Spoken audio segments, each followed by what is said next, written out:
Good. How are you? How you doing? How are you?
Of the United States of America, and to the republic for which it stands, one nation, under God, indivisible, with liberty and justice for all.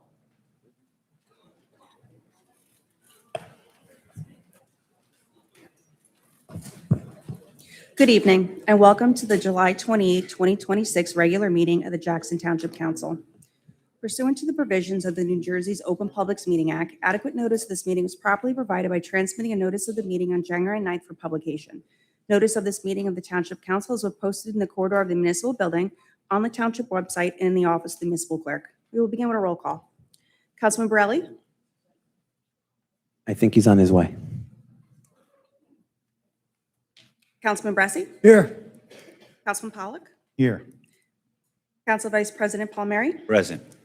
Council President Bernstein? Here. Also attending this evening is Mayor Kuhn, Attorney McGuckin, Administrator Tarafanko, and myself, Sandra Martin. The first item on this evening's agenda is the Township Council comments, starting with Council President Bernstein.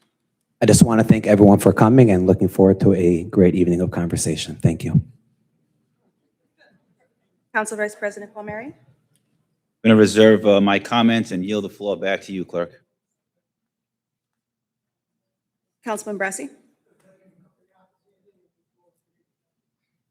Councilman Pollock. Good evening. I guess I'm the only one who has some stuff to talk about, and it's a lot of stuff, especially after not having a meeting last time. I got to start by saying the illegal uses in our residential neighborhoods are a horrible problem. We constantly receive complaints, emails, and reports about them. We need stronger enforcement to protect the quality of life for the residents of our town. I have to call out a blatant waste of taxpayer money. We have an appointed mayor who's up for election in 3 months, and we're spending taxpayer money putting her name on signs in public parks. I'd like to please start putting the taxpayers ahead of self-interest. I sent in a resolution opposing flock cameras and mass surveillance. I'd like to formally request that it be brought to a vote the next meeting. I'd like to also request that our attorney draft an ordinance banning flock cameras in Jackson, and we can have a conversation about it. It's no secret that I hate government. I don't trust the government, and I don't think it should have any power more than it needs. I oppose flock cameras and mass surveillance. I don't believe they should be surveilling innocent people, law-abiding people. Imagine a private company installing cameras all over the place, scanning your license plates, surveilling you when you're just going about your life. I think it's wrong, and that's exactly why we have the Fourth Amendment in this country. Benjamin Franklin said it best: those who would give up essential liberty to purchase a little temporary safety deserve neither liberty nor safety. I see we have a podium here tonight. I still have to ask where the original podium was. We've been told for months and months and months that it was being repaired. Are we just like making a habit of lying here? I don't know what happened. Why was there never a single explanation? People have been talking about this for months. So I don't know how we operate in this manner. I personally think it's just a way to discourage public participation. People deserve something to stand behind as they participate in their government. If you've been following the last couple meetings, you'll notice the Grawtown Road land purchase is not on the agenda tonight. Now, there's a couple things that surround this, and I think it really shows how this government operates. I'd like to begin by quoting our mayor, Jennifer Kuhn, from the last meeting we had. "I do not make statements that are inaccurate." Quite a statement to make. The mayor later posted on the Township Facebook page that 12 homes could be built on this property, and I'm the only one who abstained from this, trying to act like I'm against open space. But if you we already know this, we said this in the meeting. It's a 3.2 acre lot zoned RG2 with a density allowance of 3 homes per acre. That's a maximum of 9 homes. And usually you're not getting all the homes on it. We'll actually look at the property and talk about it in a minute. We need correct information and to actually receive information when voting to spend taxpayer money. Last meeting, I abstained on it. You know why? Because this never went through the Open Space Committee, and I needed more information. I'd like to actually look at it here. Hold on.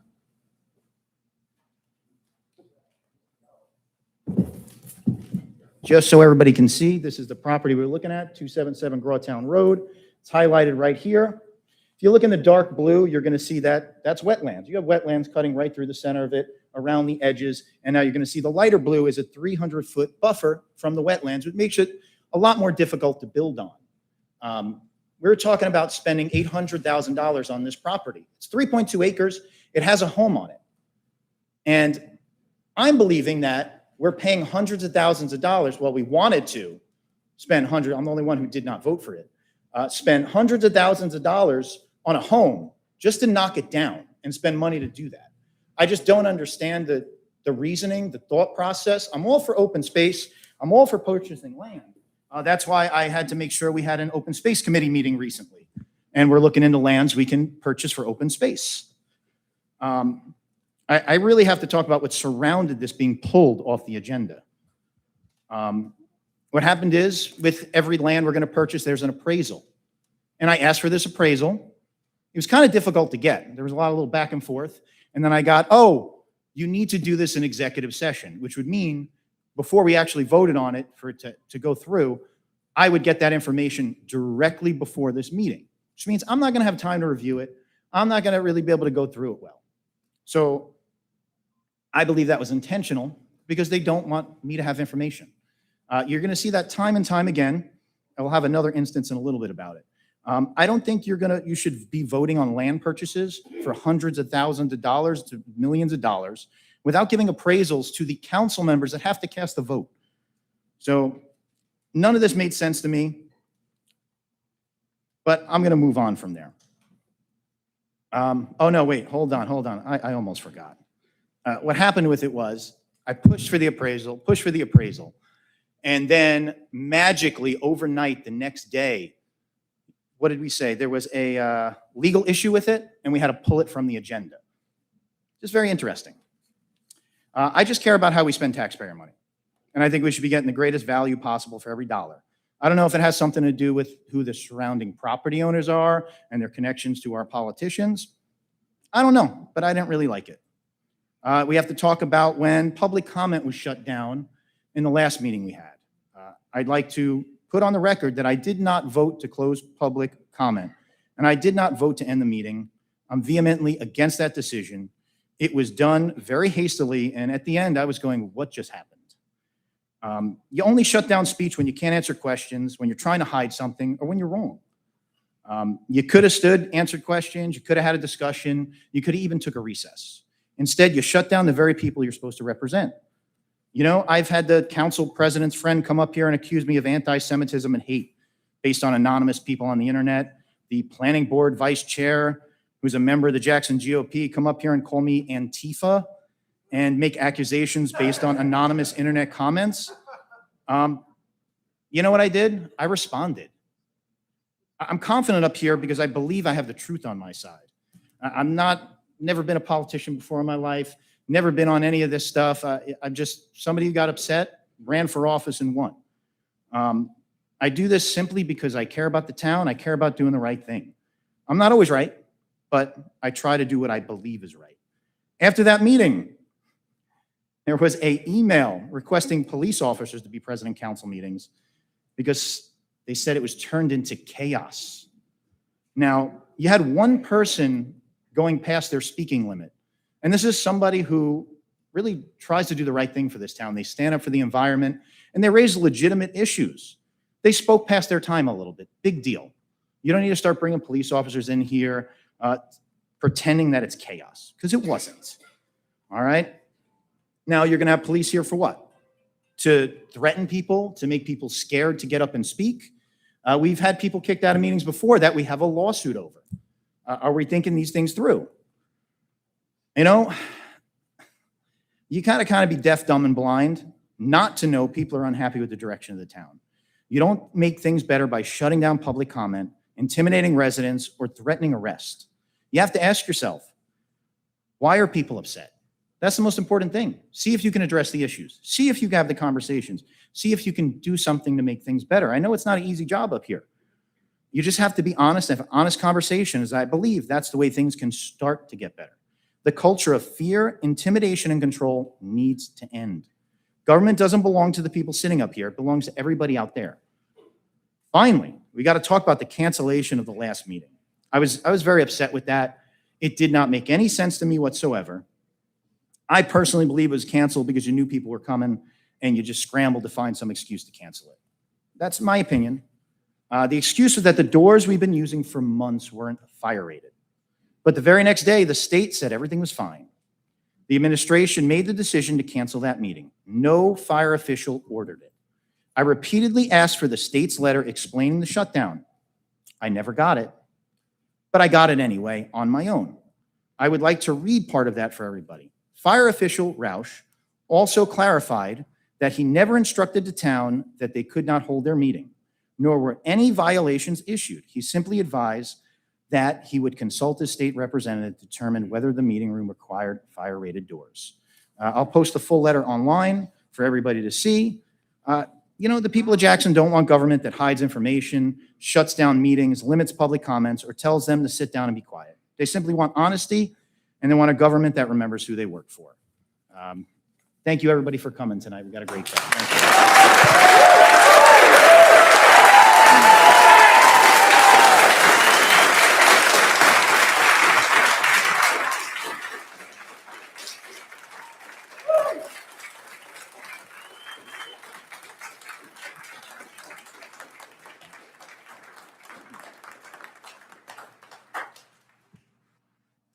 The next item on the agenda is comments by Mayor Kuhn. Thank you, Madam Clerk. Good evening, everyone. Tonight, I would like to remember and honor Bernard Bernie Ryder, a remarkable figure in our Jackson Township community. For over 40 years, he dedicated his life to education, serving as a teacher, guidance counselor, and a principal at Jackson Memorial High School. His influence extended to founding the wrestling program, which has inspired many athletes and brought home numerous championships. Bernie's commitment to our students and families left a lasting legacy. Recognizing by his introduction into various Hall of Fames, the Board of Education has appropriately dedicated the original Jackson Memorial High School building as Bernie Ryder Hall, and ensuring that his contributions to education and our community are never forgotten. As we reflect on his life, let's celebrate the impact he has made to so many, striving to uphold the values he exemplified. Thank you. Also, just a reminder, Jackson Day is August 23rd. Thank you.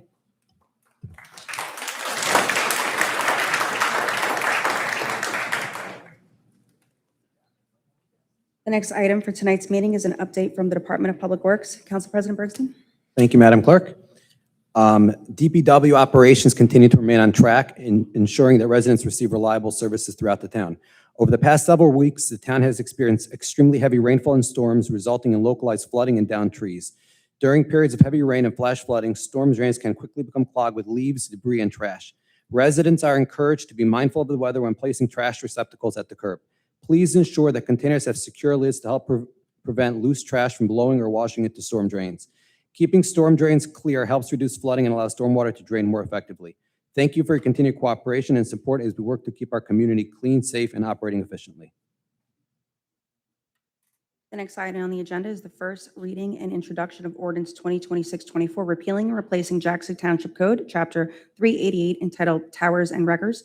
Council President Bernstein, are there any comments? Sure. I'll first read the comments and add a little bit of my own. This ordinance, if adopted, would update the township's towing ordinance as set forth in Chapter 388 of the Township Code. This chapter addresses towing companies licensed by the township to respond to accident scenes at the request of the Jackson PD and was requested by the Jackson Safety Bureau. It would make the ordinance more consistent with ordinances of surrounding municipalities.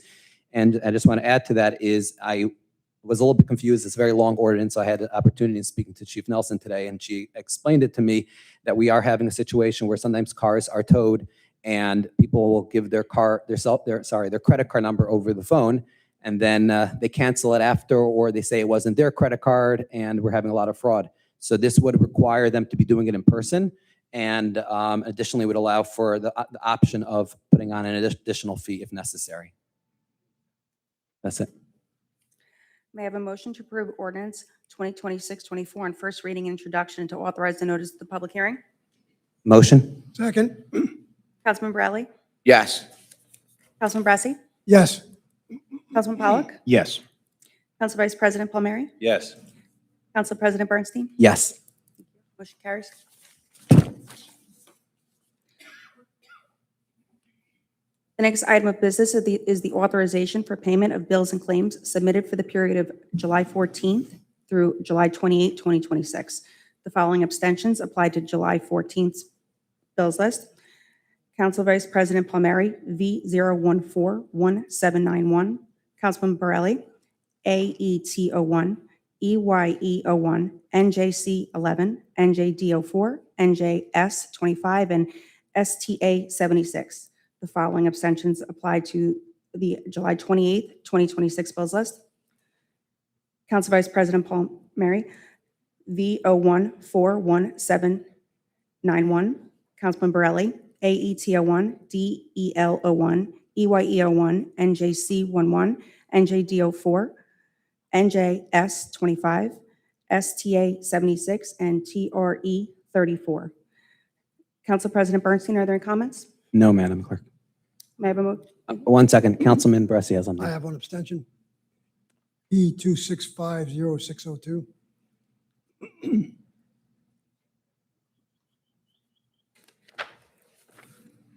Okay.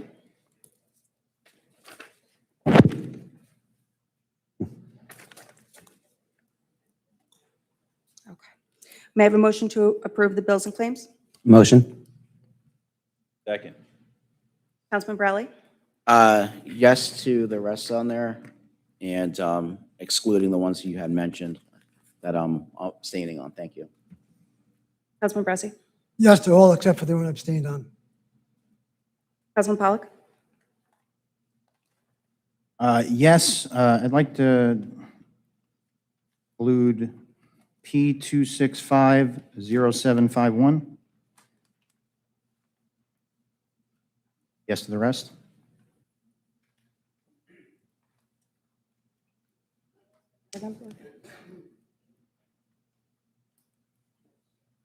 Thank you.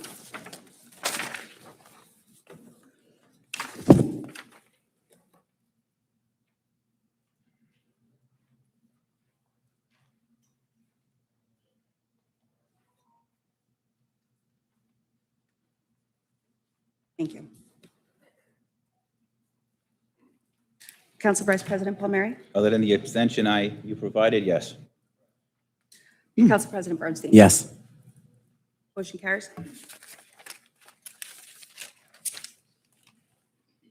The next item on the agenda is the consent agenda. Listed for tonight's consideration are resolutions 188 through 217, 2026, listed by title.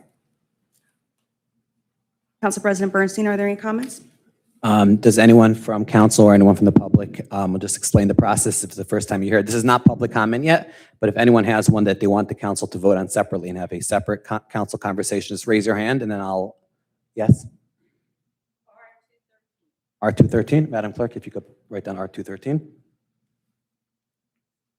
Anyone from council?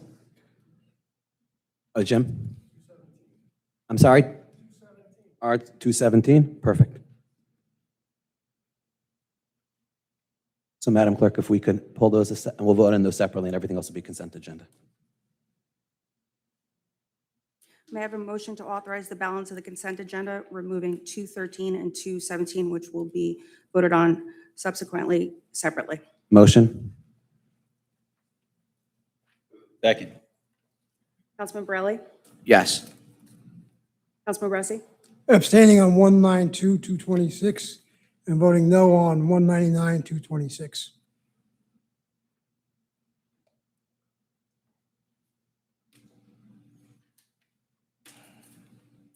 Councilman Pollock? I do have some concerns. I'm going to be voting yes, but I have concerns about R199. I had some concerns last time. Johnson Park does need these improvements, but now it's going to cost us an extra $250,000, I believe, due to, I know they need to deal with the fencing and some of the concrete work. I'm just very unhappy that we continue spending open space money on existing parks. I'd really like us to, in the future, moving forward, hopefully start budgeting for the park improvements rather than dipping into the open space funds. But it's going to get a yes vote from me, but I really, really want us to start spending differently. And then I guess we're going to discuss 217. Yes. All right, so I'll talk about that. But everything else gets a yes. Everything's a yes. Council Vice President Palmieri? So I do have a concern with 199 as well, Resolution 199. There was a comprehensive study done, and Keystone Sports said it would cost $393,687 to do this park. We all voted for this park. We knew we needed the park to be redone, but now they're coming back and they're saying, oh, wait a minute, within our comprehensive study, we missed something, and now it's going to cost an additional $250,975. I understand we need it, but you know what? We paid for the comprehensive study. It's not our fault that they missed it. And as Councilman Pollack said, we cannot continue to take this from open space. So I am voting no on this because I want to stop using this money for open space. Yes to the rest.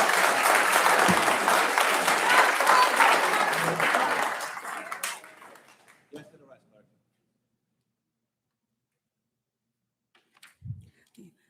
Council President Bernstein? Yes.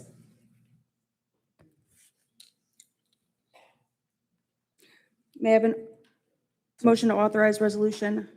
So Madam Clerk, before, I think there were two that were pulled off, so I think we should first recognize which ones they were. The first one that we're going to vote on separately is going to be R213, and I'm just going to read it into the record.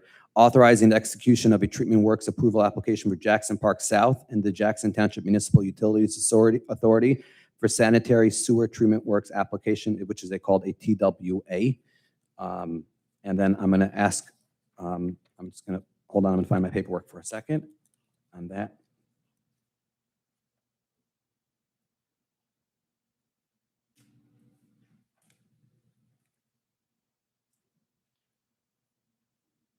Attorney, okay. Madam Clerk?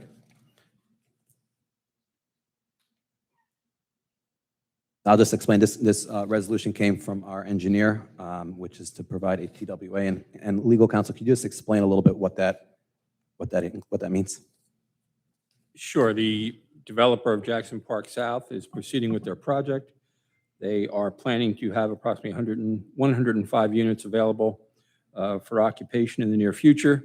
In order to do that, however, they need a TWA approval from the DEP because all the entire infrastructure for the sewer system is not yet in place. The Jackson MUA has signed off and approved it, and the township engineer has as well.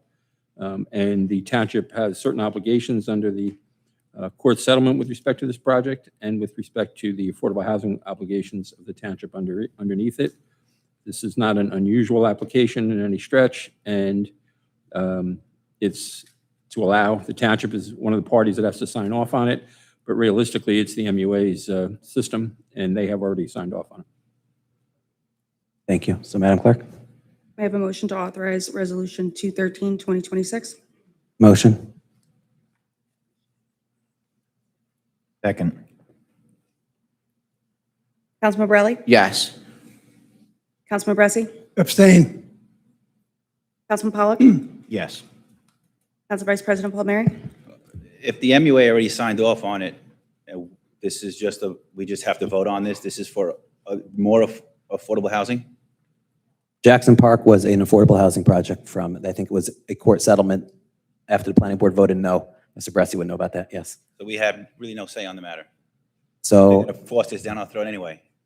Miss Attorney McGuckin, if It's the, already court approved, and the development is proceeding. And after some major litigation, the court determined that the township was obligated to allow this to occur. Well, I'm tired of being put in this corner. I vote no. Council President Bernstein? yes. Motion carries. The next resolution is Resolution 217, 2026. Council Yeah, so I President? just want to give first of all, read it into the record. This is requesting permission from the Director of the Division of Local Government Services to issue and mail estimated tax bills after the June 30th statutory deadline. And just the background on this came over this afternoon from our CFO that the town, when we passed the budget, we did also pass a resolution authorizing, and correct me if I'm wrong, Mr. Tarafanko, but I just want to make sure I got all the facts here. We passed a resolution authorizing estimated tax bills, and part of that process was that the town was actually hoping we would not have to do estimated tax bills. We were hoping we would have the state sign off and everything before the end of the June deadline.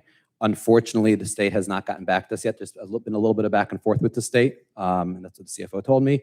And the state notified the township in the past couple of days, and the final follow-up was this morning, is that we would most likely have to do estimated tax bills, and we have to illegally request permission to extend past the June deadline, which is what this is. It's just requesting permission from the state for the CFO to issue temporary estimated tax bills. I'm sorry, through the. You'll have your time later. May I have a motion to authorize Resolution 217, 2026? Motion. Second. Councilman Borelli? I'm going to say yes, but I wish we voted on our budget earlier so we wouldn't have to go through this situation with the state. Councilman Bressi? Yes. Councilman Pollock? I'm wondering why we don't have a certified tax rate. Do we have any reasoning? Can you speak a little louder so I didn't hear you? I'm wondering why we don't have a certified tax rate. Is there any reasoning behind this? So, Business Administrator Tarafanko, I had a conversation with the CFO today, and I would assume that would answer Councilman Pollock's question, is that the state just hasn't approved it yet. There's been back and forth questions about different documents and things. Is that accurate? That's correct. All right. So I'm assuming it's for a lot of the reasons I abstained on voting for the budget. I do apologize. I probably should have added a lot of amendments to get rid of a lot of the assistants and probably do a pay cut across the board, especially for the people up here as well. Please don't even clap for me, because I didn't do it, and it was my mistake. And when I make a mistake, I have to be able to admit that was my fault on the budget. But I think the state probably sees a lot of the issues that were raised by myself and probably Councilman Borelli when we had a vote on it. I'm going to vote yes on this because, you know, I want people to be able to pay their taxes. But I don't think we should be in this position. Let's hope it gets settled soon. Thank you. Council Vice President Palmieri? I mean, look, if we don't pass this, it's going to really just screw a lot of residents over, so I vote yes. Council President Bernstein? So I vote yes, but I just want to add to Mr. Councilman Borelli, I did ask the CFO that today when I spoke to her, because I also wasn't happy about getting it at 2 o'clock or 2:30 today.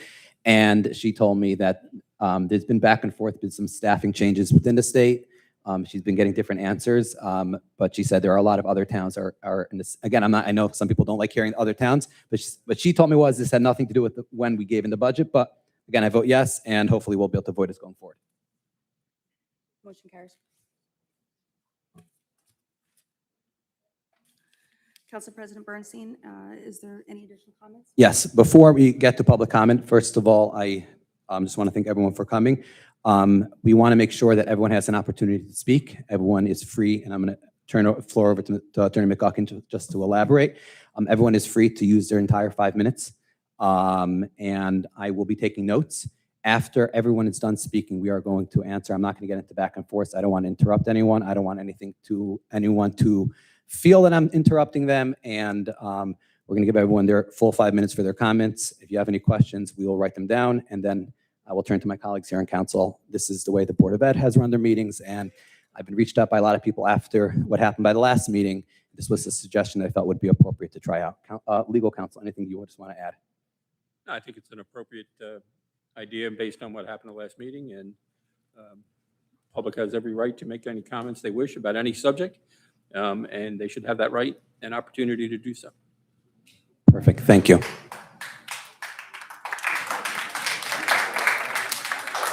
Madam Clerk. At this time, if any member of the public has any comments to make, please address the council at the microphone and state your name and address clearly for the record. You'll have 5 minutes to speak and may only speak once. May I have a motion to open public comment? Motion? Second. All in favor? Aye. Now, I just want to add one thing. I'm going to ask everyone to be respectful to the speaker. And I know there's a big crowd. I know a lot of people have a lot of things to say. If we could just try our hardest to keep our phones as quiet as possible and not to interrupt the speaker at all. We're going to try our hardest up here to do the same. So the floor is yours. And then I guess everyone should line up, or I guess we can continue updating the line. The floor is yours. My name is Karen Brzezinski. Thank you, sorry.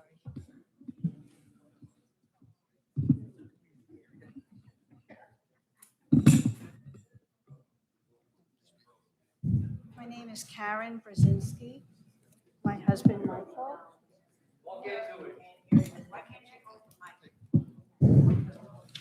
Already nervous. My name is Karen Brzezinski. My husband, Michael, and I own 277 Grawtown Road, which is a parcel that was introduced at the last council meeting for purchase for open space. My family moved to this property in 1960s, and I've lived here almost my whole life. I grew up playing in these woods, walking the paths, making forts, even sledding on a small hill. My children and grandchildren have enjoyed this land as well.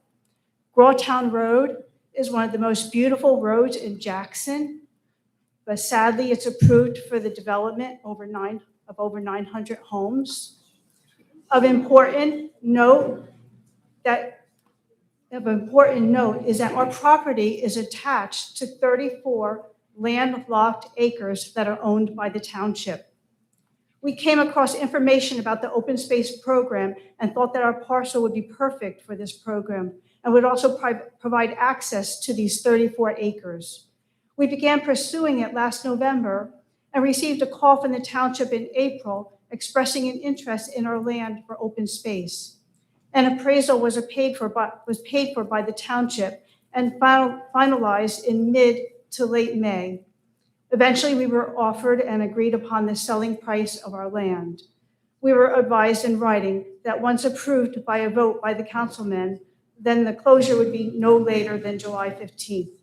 For this reason, we are now in contract to purchase a home, which is contingent on this transaction.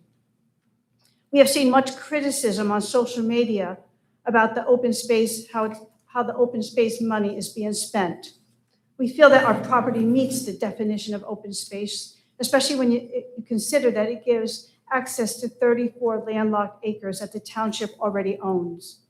I just want to set the record straight that my husband and I are just ordinary Jackson residents like everyone in this meeting, and we have no ulterior motives and only have the desire for our land to be preserved for the future.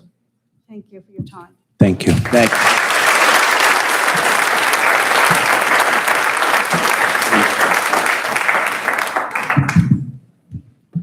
Jim Seleckia. When I hear the things that are being said up there about the budget, there's just no way I could not come up here. 3 weeks ago, I had an hour-long discussion with the director of the Department of Local Government Services because of a letter that I sent into them about we've talked about how the process was handled.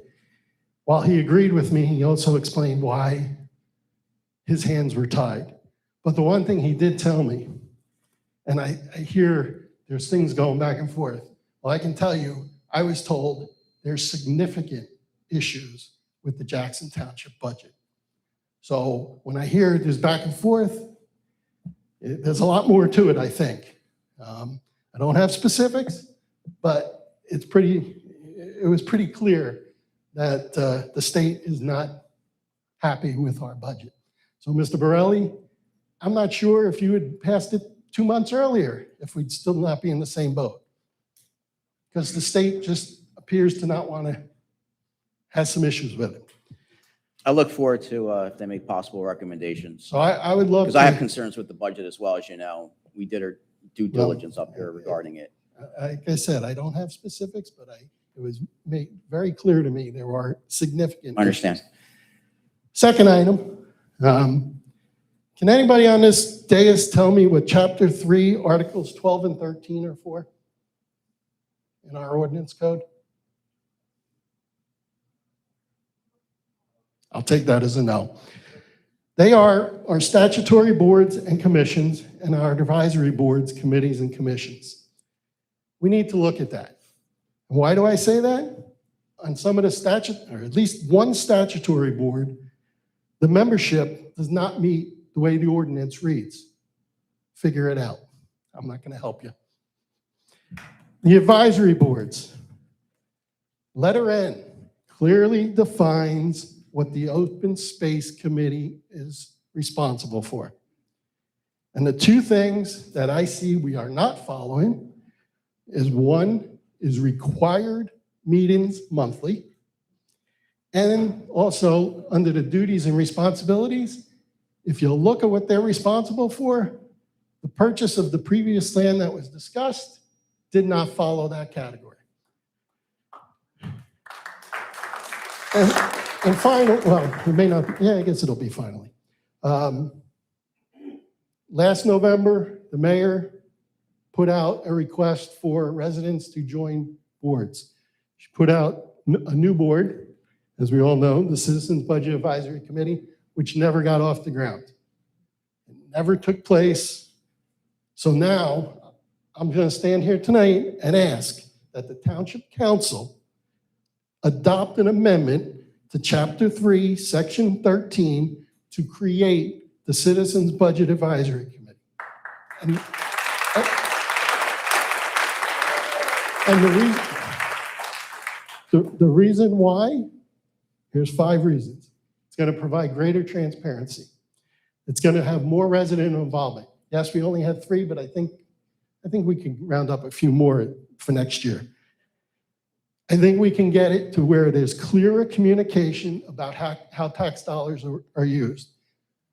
We had one resident that was willing to be on the board that said he would love to host informal sessions with the residents, and he would explain the budget to them. I think it's not a bad idea. It also produces stronger long-term financial planning, and it will provide a more accountable and open government. So I have a proposed amendment or ordinance that I'd love to hand over. You can review it. You can make the changes that you think need to be made. It's just a generic one.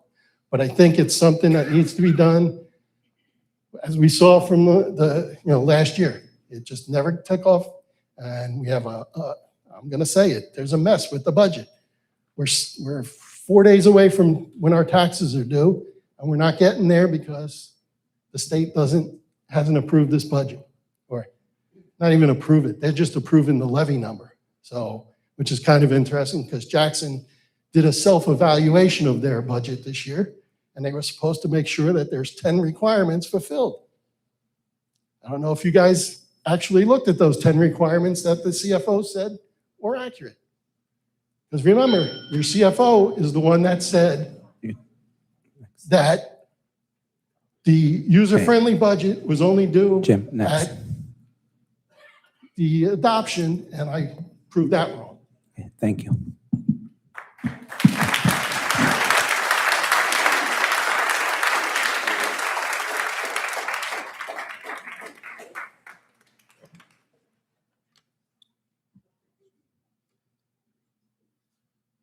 Good evening. Elliot Shemtov. I think the mantra of today, it's about transparency, residents being heard, and of course, fiscal responsibility. I want to touch on a few topics, and then like a lot of other people behind me, I want to talk about the budget, because the budget is what affects our taxes and affordability in this town. So let's start with some procedural stuff. Wasn't too long ago, there was no 5-minute time limit, which kind of got us into trouble last time, where Council President Mordecai Bernstein invoked the Roberts Rule of Law and shut down the meeting, which shut down free speech, which is wrong. So I think the best thing to do is remove the 5-minute rule, go back to the way things were.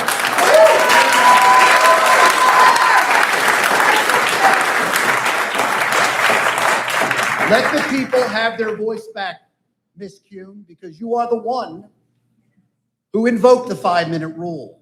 I wonder why. Now let's talk about the last meeting. I spoke to the players. I know who spoke to who to shut this meeting down.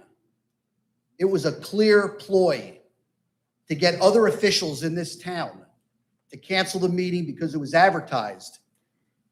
And you knew there was going to be a big crowd. I mean, I think this is a bigger crowd tonight, right?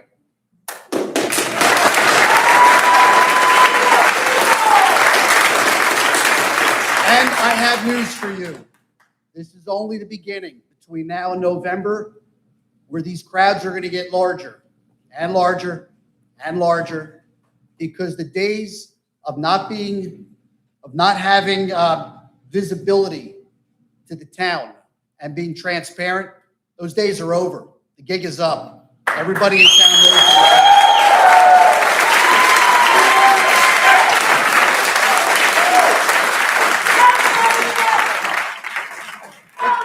Let's talk about Oprah's. Usually 5, 6, 7 days. Now we're hearing about 2-week extensions. You guys have what, 5, 6, 7 confidential assistants? The biggest staff we've ever seen in town hall here, 31% increase that me and the rest of these people here are paying for. I got to pay for your assistance for a budget that isn't even ready to go. That's been knocked down by the state. I got to tell you, it's pathetic, pathetic. Yeah, and now we hear that Mr. Tarafanko has an assistant as well now. That's $300K a car, an assistant for what, $50K, Mr. Tarafanko? And we still had to outsource to a consultant to get the budget done. Completely no good at all.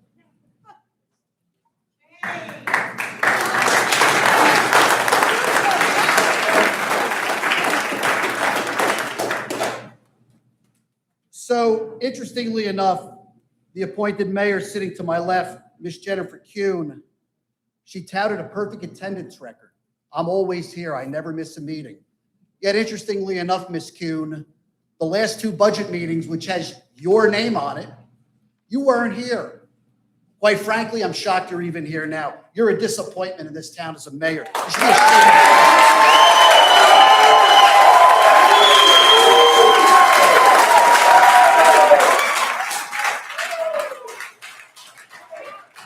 So I got a minute left, so why don't we go through a timeline of Miss Kuhn's greatest hits. January 27th, Mayor Kuhn states, the budget is done, and there's no budget introduced. April 14th, the budget's still not introduced.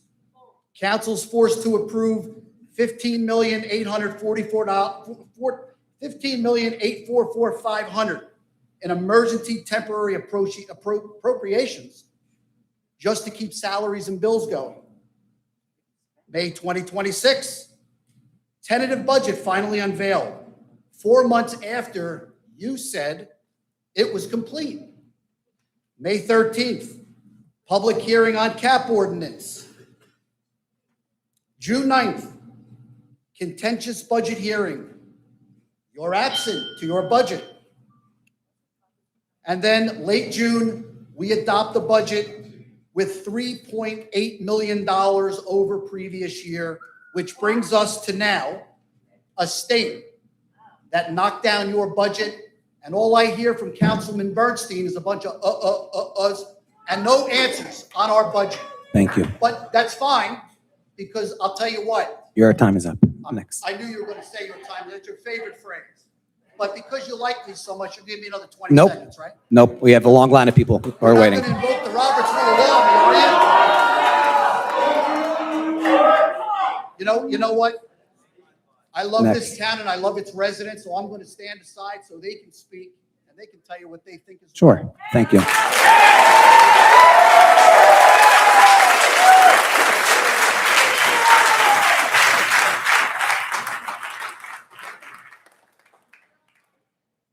My name is Meg Milligan. I've been in this town since 1965. I've done most of my schooling in this town, and I've seen a lot of changes. I would like the board to take a look at this room and see all the people standing. This town is growing. It's growing by leaps and bounds, more than we ever really wanted. But as you can see, people care what's going on in this town now. We have a big reason to, because there's collusion and corruption going on. And we care. We care what's happening to our town. I've seen the changes, and I don't expect chicken farms to be here forever. I don't. But I do expect the council to take in count that we care what's going on. Nobody should be standing here. There's a school right around the corner. Do you think these meetings are going to get any smaller?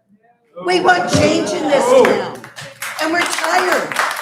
We're tired of people putting money in their pockets or putting money in their friends' pockets for administrative duties that aren't necessary. And that's really all I have to say. Please consider these people standing through the whole meeting. Some people are not of physical condition that can do that. If this is the room you're going to plan to continue to use, put some more chairs up. I'm sure you can find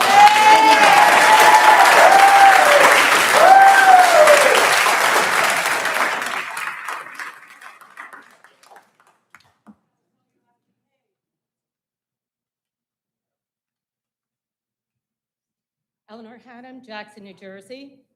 I'm just going to start. I was going to start with something else, but I'm just going to start because Elliot brought up transparency and the Oprah requests.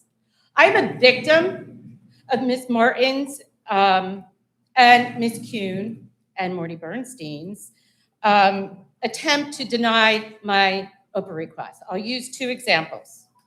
I did an Oprah request on the 17th of June. On these doors. I wanted the bills. I wanted to know the cost. I wanted to know, and it was denied later on that day because I didn't know the vendor. You know what you did? 5 days later, it was on the bills for that council meeting to be approved, that vendor. So that was a lie. I have for over 2 months been asking for the legal trust documents for the Open Space Trust Fund.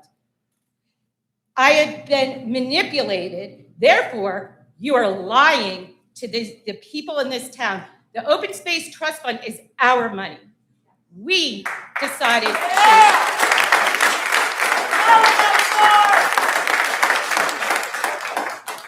So Mr. McGuckin should have those legal documents. He knows my husband's an attorney. When you have a trust fund, the legal documents go along with it. So I don't understand why you're not giving it to me, because it outlines the law of that trust.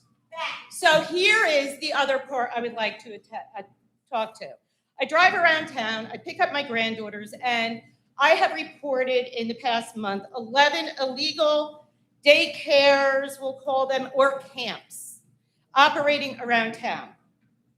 They are unregulated. There's no safety protocols. This is tax fraud. And not one of you have responded to me. I have sent it to all of you. But what you have done is you handcuffed code enforcement the same way you handcuffed code enforcement, Ms. Kuhn, by destroying that department and cutting it in half. So, Mr. Bernstein here is very well aware of one of the camps. It is called Camp Jackson. Camp Jackson here is at 5 California Drive. Mr. Bernstein lives across the street. When the flyer was sent to me by a resident that happened to get it, she sent it to me.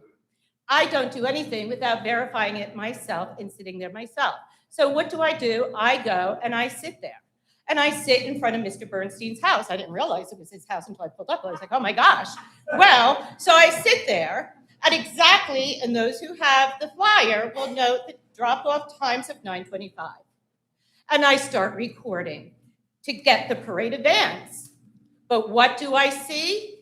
Mr. Bernstein's, and it's all on video, Mr. Bernstein's daughter walking his son down his driveway right into that camp. So we have our top lawmaker not only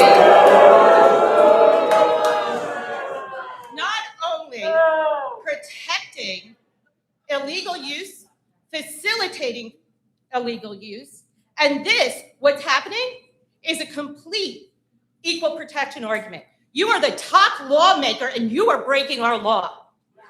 You need to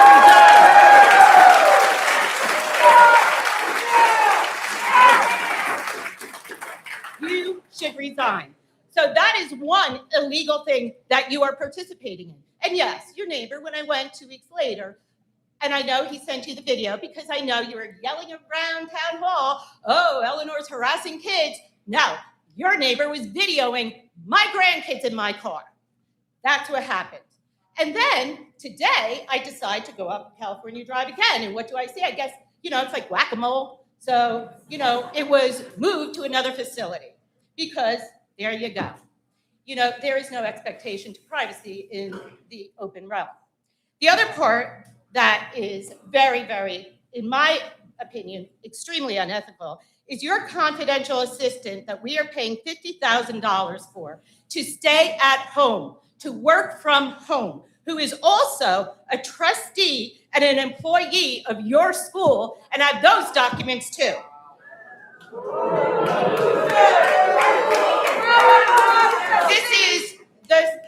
Which is very interesting because Mr. Bernstein's school happens to share the exact same address as Oros Bias or WR Property, which created the first lawsuit.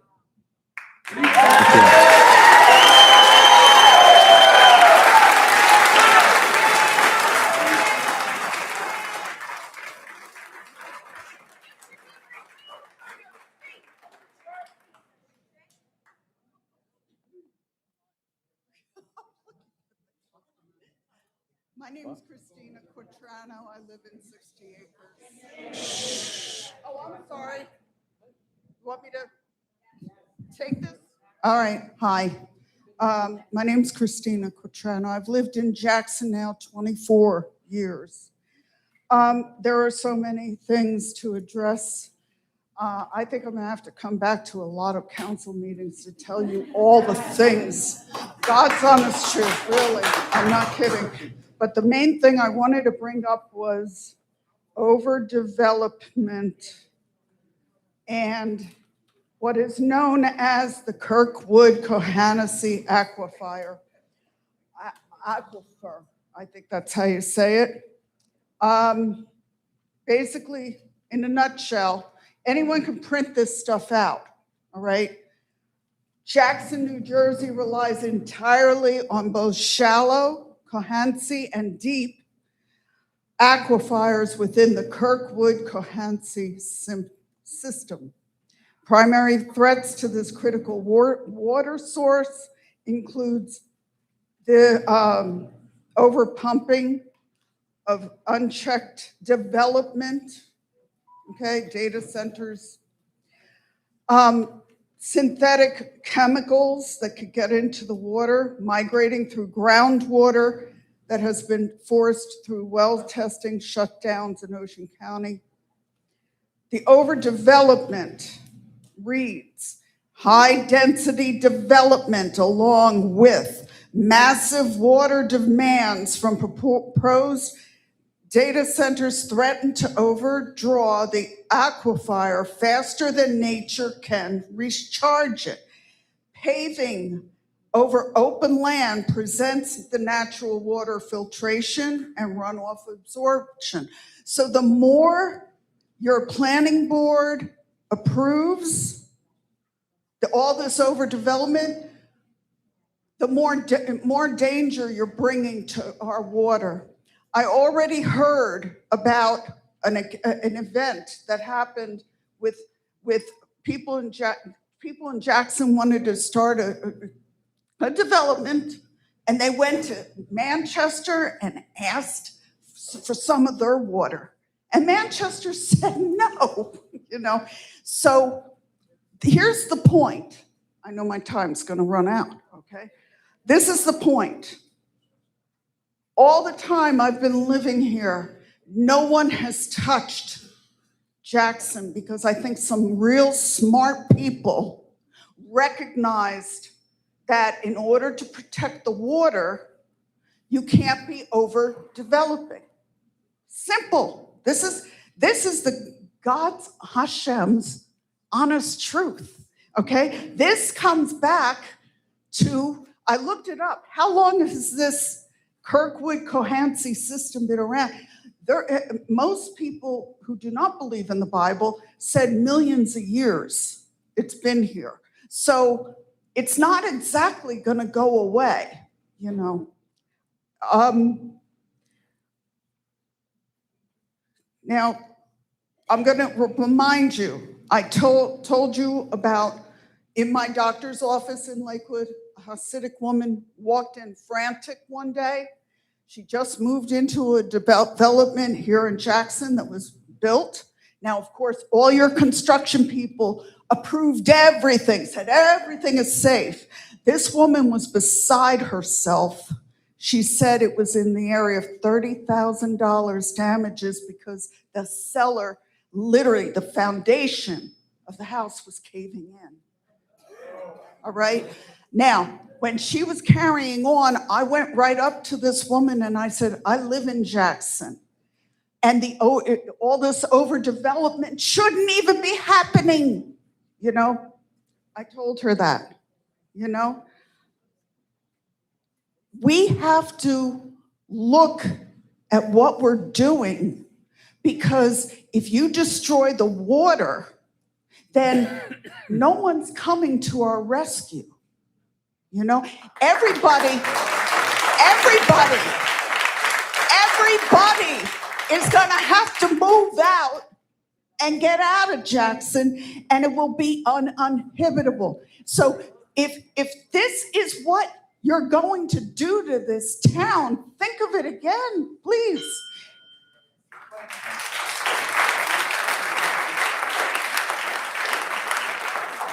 Thank you. Can I Carlos? just say one more thing?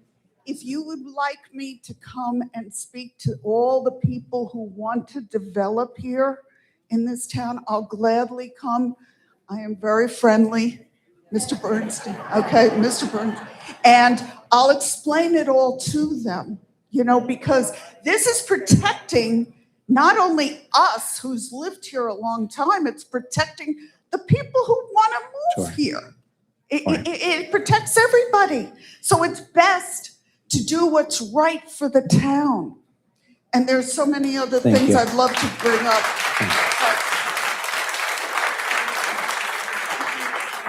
Thank you. Thank you for letting me talk. Maybe just hand the mic to him. Oh. Got it. All right.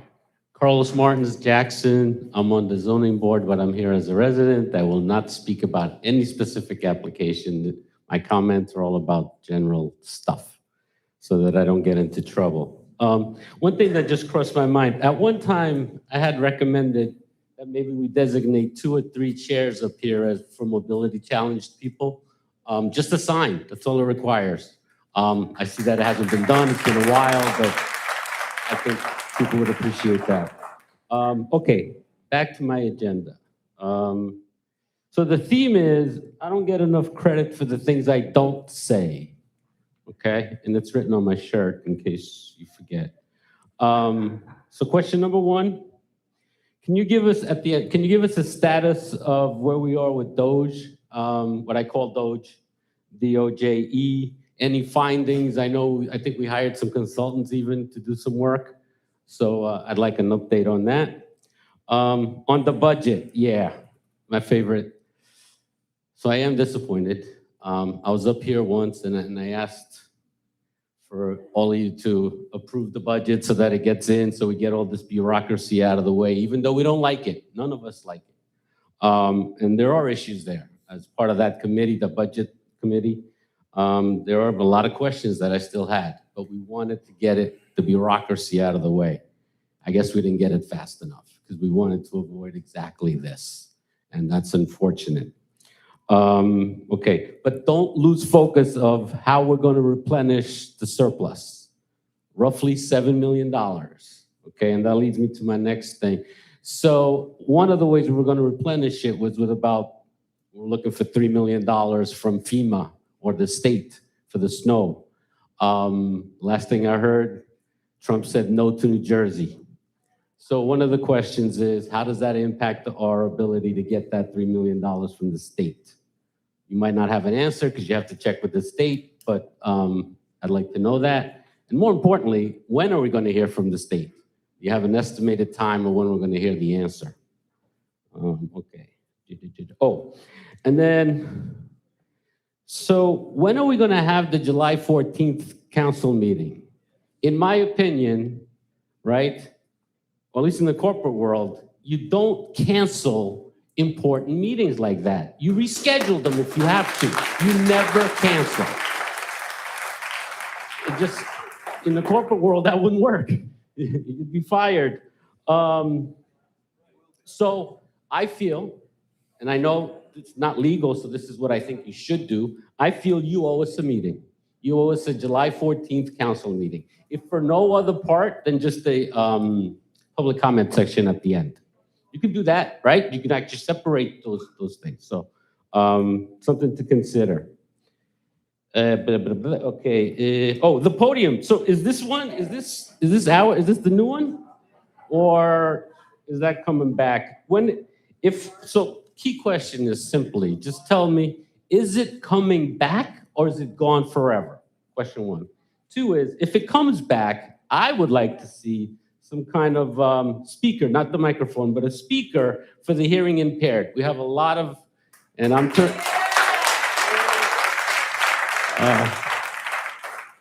turning into one very fast, the senior citizen. So I think it'd be helpful. A lot of people have hearing aids, and all of this just doesn't work. So something to consider if it's going to come back, but I'd like to confirm that.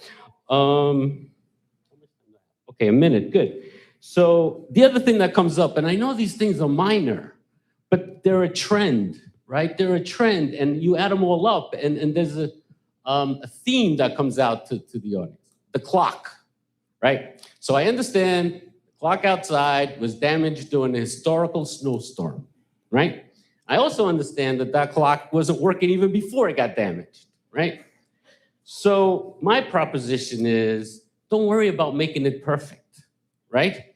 Bring it back and it's not working, that's fine, and as much as you can. And on the plaque, imagine this, it's a historical clock. That's why it's there. It's not to tell the time. Put it out there on the plaque, that, established in such a date, damaged on an historical snowstorm, blah, blah, blah, blah, blah. All that makes part of the history. That's beautiful. You don't need to fix it perfect. You don't need to spend a whole lot of money on a specialist or anything like that to fix it. Just a thought.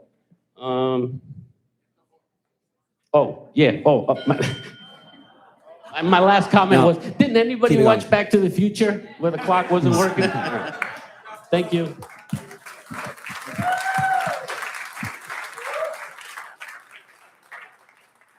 Making me hold it.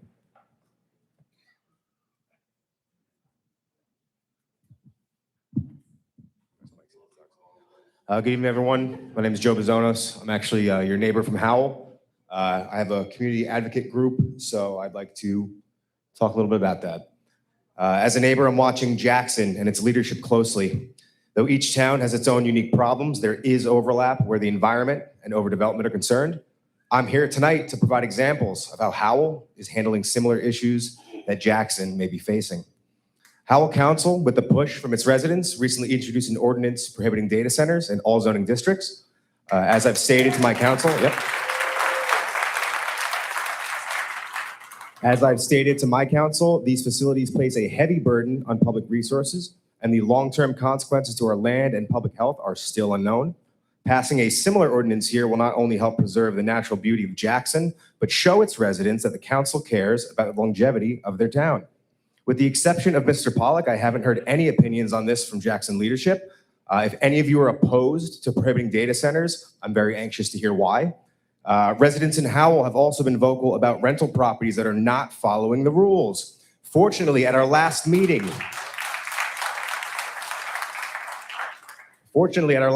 the council passed Ordinance 02616. This ordinance amended numerous penalty provisions to hold those in violation of ordinances accountable with enforceable per-day fines, effectively giving teeth to existing penalties. Residents should be protected from rental properties that are not following the rules, whether that means property maintenance or violating occupancy. I brought up these examples not only as viable solutions to similar problems that Jackson may be facing, but to show that residents and officials can work together when a council listens and people offer solutions. It's obvious there's a disconnect between Jackson and its leadership. To quote Woodrow Wilson, the ear of the leader must ring with the voices of the people.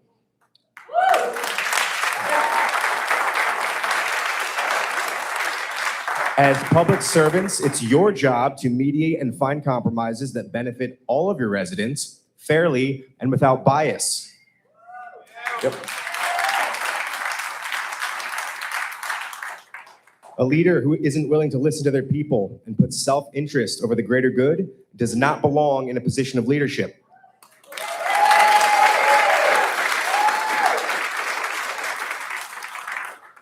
To Jackson residents, the only way to change is together. I've noticed some infighting online between residents who generally want the same things. Getting organized and finding common ground is how you get things done. I urge every Jackson resident to continue showing up to meetings. This is incredible. We should see this every meeting.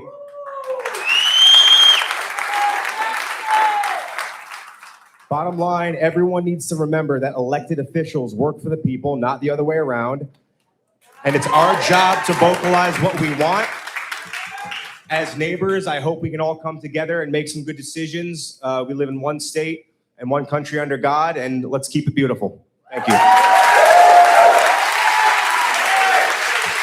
On a quick side note, thank you guys, thank you. I'm gonna walk up safely. This is the Howell's ordinance. If one of you would like to take that, please. That's the Howell ordinance prohibiting data centers. So I know Chris is writing something up as well, so maybe put our heads together and let's save our land. Thanks.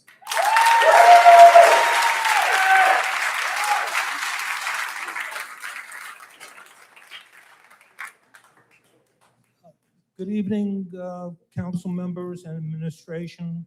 I am here tonight to speak By the way, my name is Elliot Weisman. I'm from Four Seasons, South Knolls here in Jackson. As I said, I am here tonight to speak about public accountability, transparency, and a severe conflict of interest concerning the Grand Harmony development off of Harmony Road. First, let's look at the facts regarding the amended site plan 837-3, which impacts block 4801, lot 5.04. The developer JPO Jackson LP obtained its original municipal approvals based on specific layout presented to this town and its future residents, which include a shared community clubhouse. Now there is an active push to substitute that clubhouse for an entirely different type of complex. This looks like a classic bait and switch.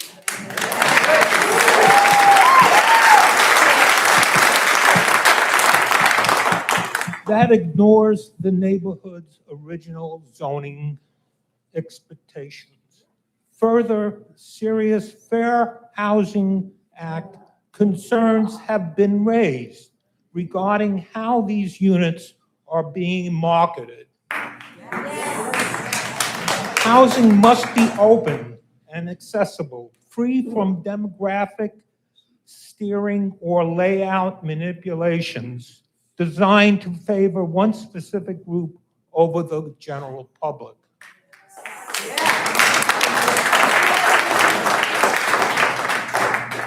But the most alarming issue is the money trail. Public records from New Jersey Election Law Enforcement Commission show that the developer of Grand Harmony, J.P. Orleans, cut a $10,000 check to the Ocean County PAC. This PAC was founded by the immediate family members of the leadership sitting right here on this council. To make matters worse, municipal and zoning board professionals tied to this town approval process are linked directly to that very same political donation network. This creates a glaring, undeniable conflict of interest. How can the residents of Jackson Township trust that zoning laws, land use ordinances, and housing regulations are being enforced fairly when the developers seeking amendments are funneling five-figure sums into PACs tied directly to our elected official families? Tonight, I am asking the council for direct answers. Number one, will this council formally call for an independent review of approvals for site plan 837-3 to ensure no pay-to-play violations occurred? Two, what concrete steps is this administration taking to ensure that Grand Harmony complies fully with federal Fair Housing Act marketing guidelines for all Jackson residents? Our town zoning should be dictated by master plans and public good, not by political action committees. Thank you.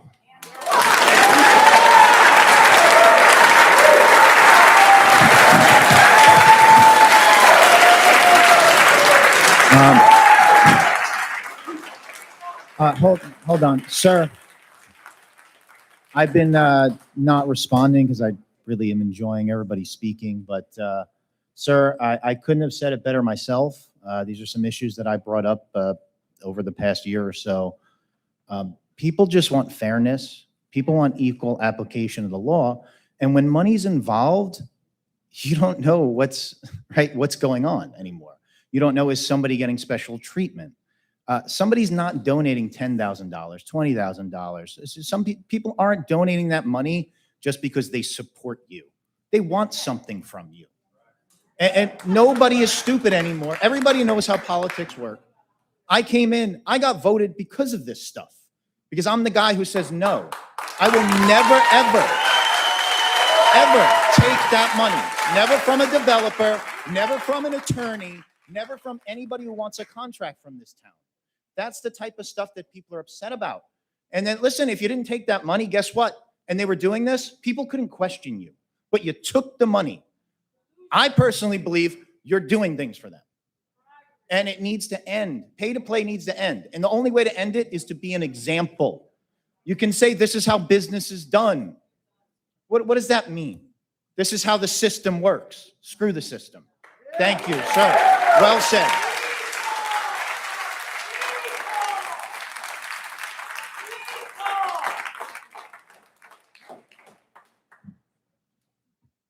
Janice Solero, Jackson, New Jersey. I'm a resident here going on 34 years. I've never seen the town this screwed up. I'll just put it to you like that. For one, I've been trying to pay my taxes. I did contact Ms. Kuhn, and she did give me an answer that it is the state holding everything up. I'm wondering, is it due to all the rentals we have in this town? There's not enough revenue. Who's picking up the school tab for all these kids? We are. We are. I also saw a list online of homes with liens on them, and then it disappeared, and there were several listed. What's happening with that? Is anybody going after them? That's revenue right there too. Another question I have is the voting places that were changed. I understand a lot were the mobile home parks. From what I heard, it may have something to do with a rent freeze ordinance that was passed. This is going to enable a lot of people on disability and elderly not being able to vote. I don't know if this is being done by design. Maybe somebody can correct me on that. Maybe I'm wrong, but this is what I'm hearing. I used to vote at Oak Tree. I don't have a problem going over to Jackson 21. I mean, I still drive and I'm not handicapped yet. My other issue I'd like to talk about, and Chris kind of hit the nail on everything and took a lot of words out of my mouth, sending code enforcement to taxpayers' homes that are upstanding citizens just because they speak, or the dog catcher, as I call it, old school phrase.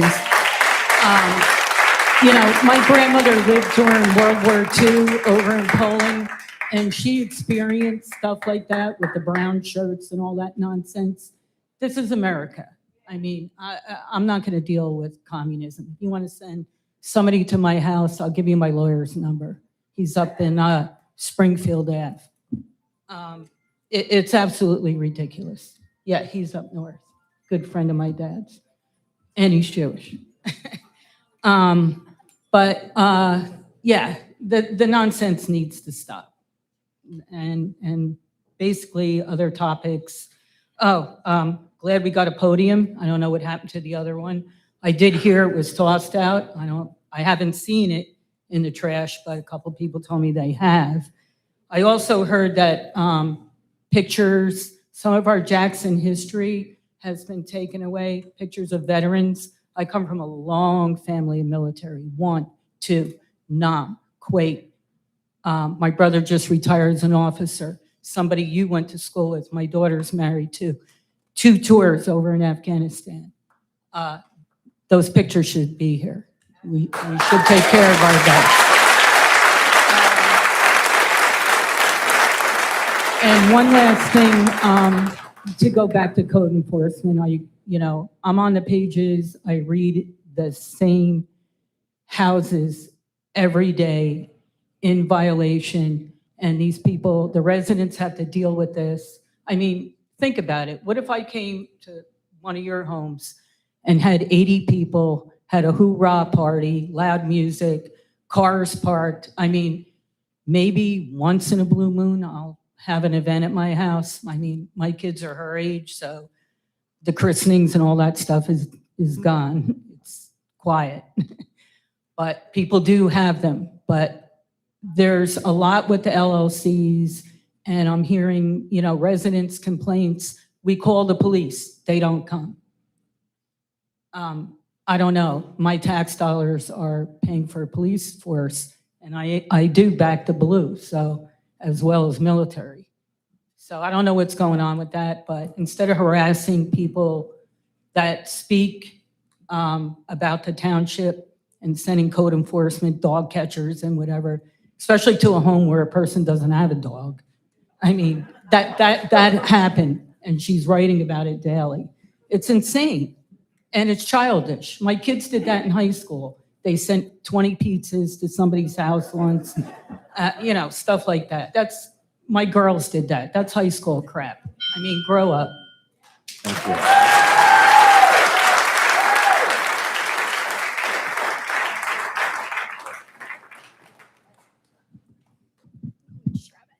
Hi, sorry. My name is Eliza Birnbaum. I'd like to comment on the comment of, it sounded like a very concerned resident. So she was Ms. Hannah. I'm sorry if I'm mispronouncing that. She was basically saying something about a backyard day camp kind of thing. I don't know. I just find it, especially as a young person, a little bit funny, a little humorous, because that sounds like something that maybe I and like an older friend might do, like a lemonade stand kind of thing, like babysitting. I don't know. And until we start sanctioning and taxing and being all worried about lemonade stands, are those lemonade stands up to FDA standards? I don't think there's any reason to be so concerned or worried about what sounds like, I could be wrong, but it sounds like, I don't think the whole house is being used. It's not a big daycare, but so. Excuse me, let her speak. Thank you. I think that I don't know. I see this as a young person as something that I would do, like just a small, I don't know, is babysitting something bad? I think it's like until we start really getting mad at children running, or young adults, sorry, running lemonade stands, I don't think that our council or township should be so busied with such a, in my opinion, silly matter. Just. Thank you. Also, sorry, I just appreciate the 5 minutes where I can speak. Thank you so much for having that everybody gets a chance to speak. Just really appreciate it. Thank you.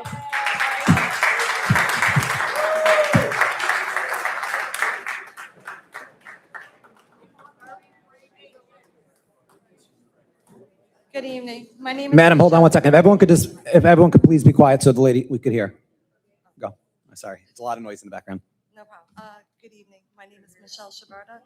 If you can go louder into the mic. Is that better? Yes. Okay. Sorry. I'm Michelle Shaberta. I live in Jackson all my life. I've been here for 58 years. I'm here because this is the town I grew up in, and it's disappearing.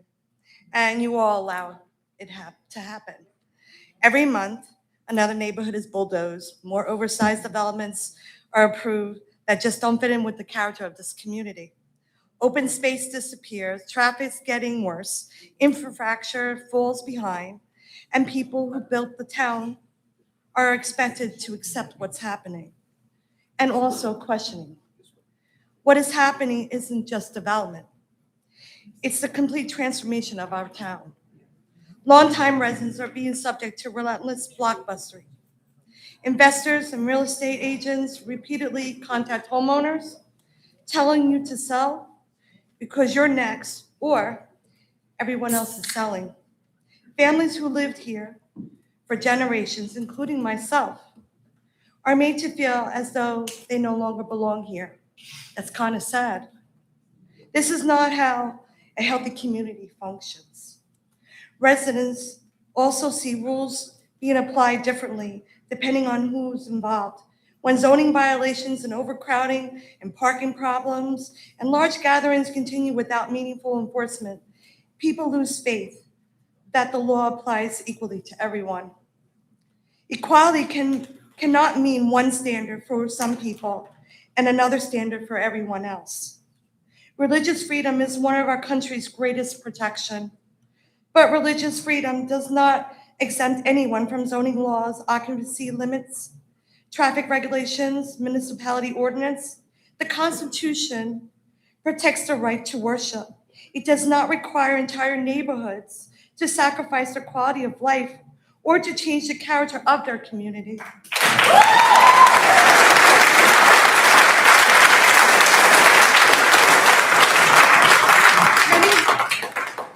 Many longtime residents feel that the need of established neighborhoods are taking back seat while politician leaders refuse to address obvious problems. Instead of protecting the people who already live here, it often feels like the government is accommodating the demands that fundamentally reshapes the residential communities without regards to the neighbors that are affected in this town. People are afraid to speak because they are immediately labeled as intolerant. But asking for equal enforcement of the law is not intolerance. Asking for the residential neighborhoods to remain residential is not discrimination. Asking that everyone follows the same rules is not prejudice. This council was elected to represent every single person in this room and in this town.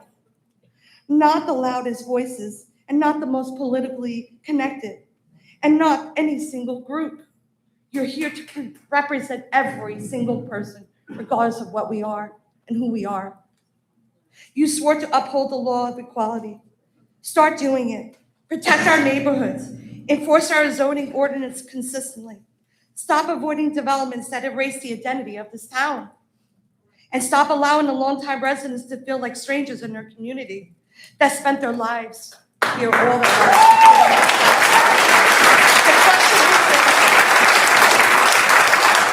The question isn't whether our town is changing. The question is whether you have the courage to protect what is left before it's gone. Thank you for your time.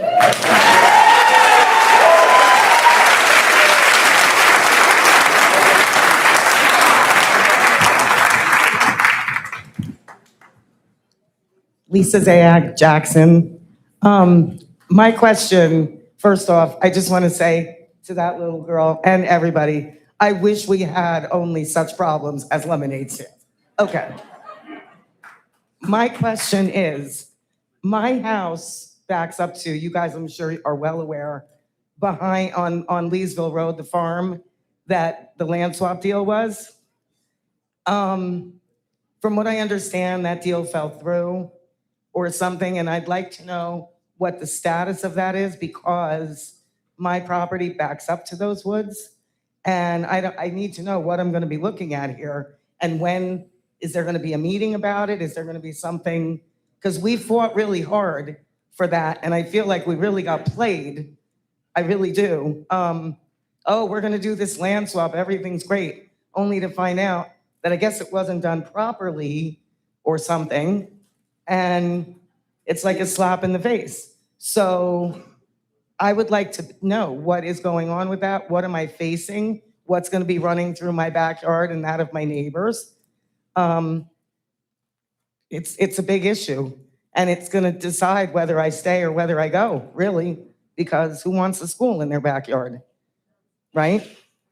So, and that's about all. I just would like an update and when I can expect to hear status, and I mean like good status. And I'm not gonna say anything else because we all know the deals we're facing in this town and what's wrong. We all know, we're all upset. That's why we're all here. And I'm happy to see so many people here because usually I come, there's like 10 people. So this is really nice. So I hope everybody continues to come because we need this. So that's it. So I won't take up the whole 5. Thank you. Thank you.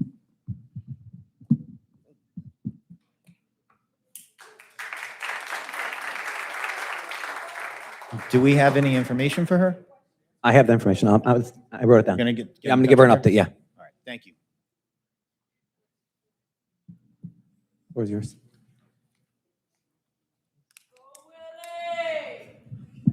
Thank you. Good evening. Thank you. My name is Will Thilly. I live in Cranford, New Jersey, and thank you. I've been following everything that's going on here. And Could you Councilman do you mind just addressing the days? I prefer to address the people. That's why I'm here. Okay. Legal counsel?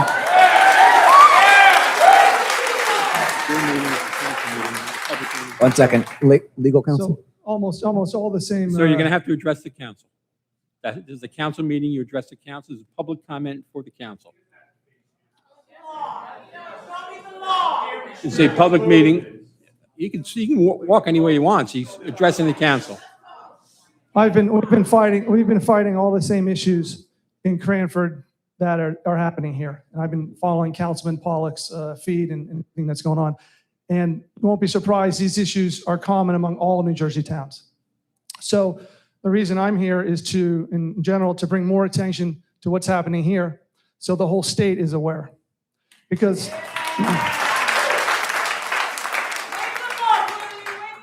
everyone's doing a fantastic fight here, but we want to keep it just here. This needs to be known by all the media in New York, blah, blah, blah. And because that's going to inspire all the towns in New Jersey to realize, oh, same thing's happening here. We can do what Jackson's doing in our town. And that's when everything takes over and you hit that critical mass.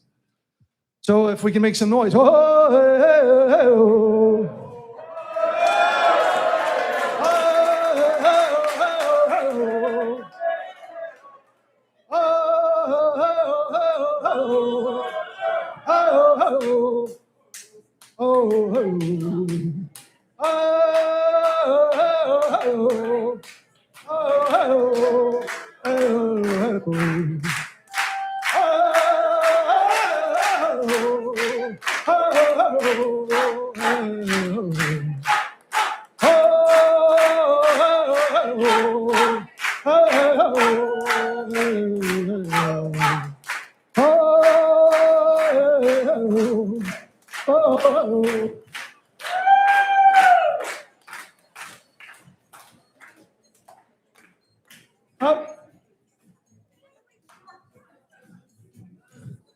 Another famous Jackson.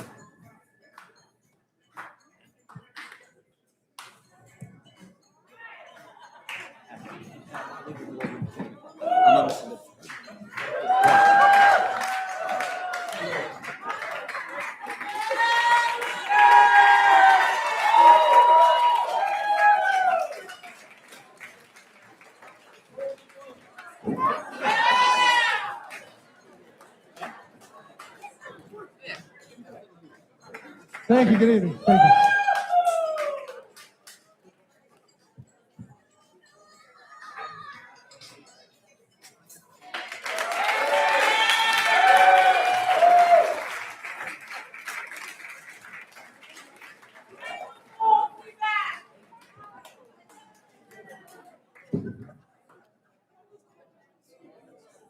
Raymond Cohen, 6 Hazeltine Lane, Westlake Community. A year ago, I had sent a letter to Mayor Kuhn about a terrible discrimination taking place in the township of Jackson. No response from the mayor. However, I did receive a letter from Mr. McGuckin stating that we have no way of doing anything with discrimination in the township, and you will have to go to the state.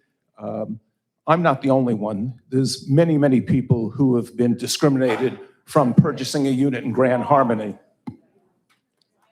Mr. McGuckin, I just want to bring to your attention the 2025 New Jersey Revised Statutes for Title 10 Civil Rights.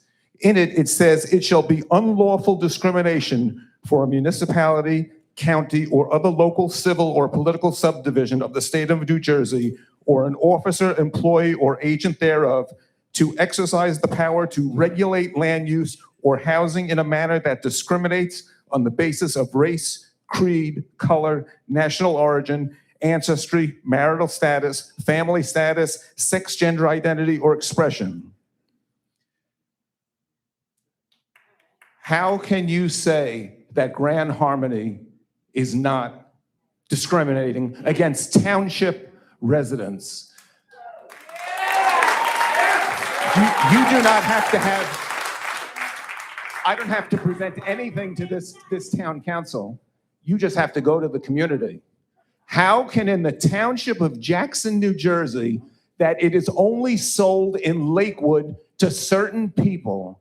Now, I do want to let Mr. McGolkin know that a day after that I had spoken to you, unbelievably, amazing, Ella Shiva from Velocity Realtors calls me up and says, "Oh no, Mr. Cohen, we know you're Jewish also. Your daughter can definitely buy a unit in the community." I said, "Oh, that's very nice." And Mr. Bernstein telling me, "Why would your daughter want to live there? She knows who's going to be living there." I just don't understand. I just don't understand it. We have a community here. If I were to come into this township and say, I'm going to sell a community in Trenton and only people from Trenton can buy there, I'd be thrown out on my ear. I don't know what's going on here. It's disgusting. It's terrible. Just another thing off the thing. How are the people who bought in Grand Harmony knew there was no shul in the area? All of a sudden now, the builder is giving them a unit to use for a house of worship before there's any CO in that unit. I called code enforcement, nothing was ever done. How is it happening? And now all of a sudden, we're going to take a community that is, first of all, if you look at the information is you can receive online as to who owns these units in the community. I want everybody to take a look, including Mr. Einhorn, who owns a unit in the community. I don't know what's going on here, but it's not kosher. Rich people, corporations, the deeds are all in their names. Are they renting these units to people out? Do they own them? Because according to the deeds, their name's not on it. I don't know what the deal is going on here. Jackson, one last thing. The election is coming up. Do the right thing.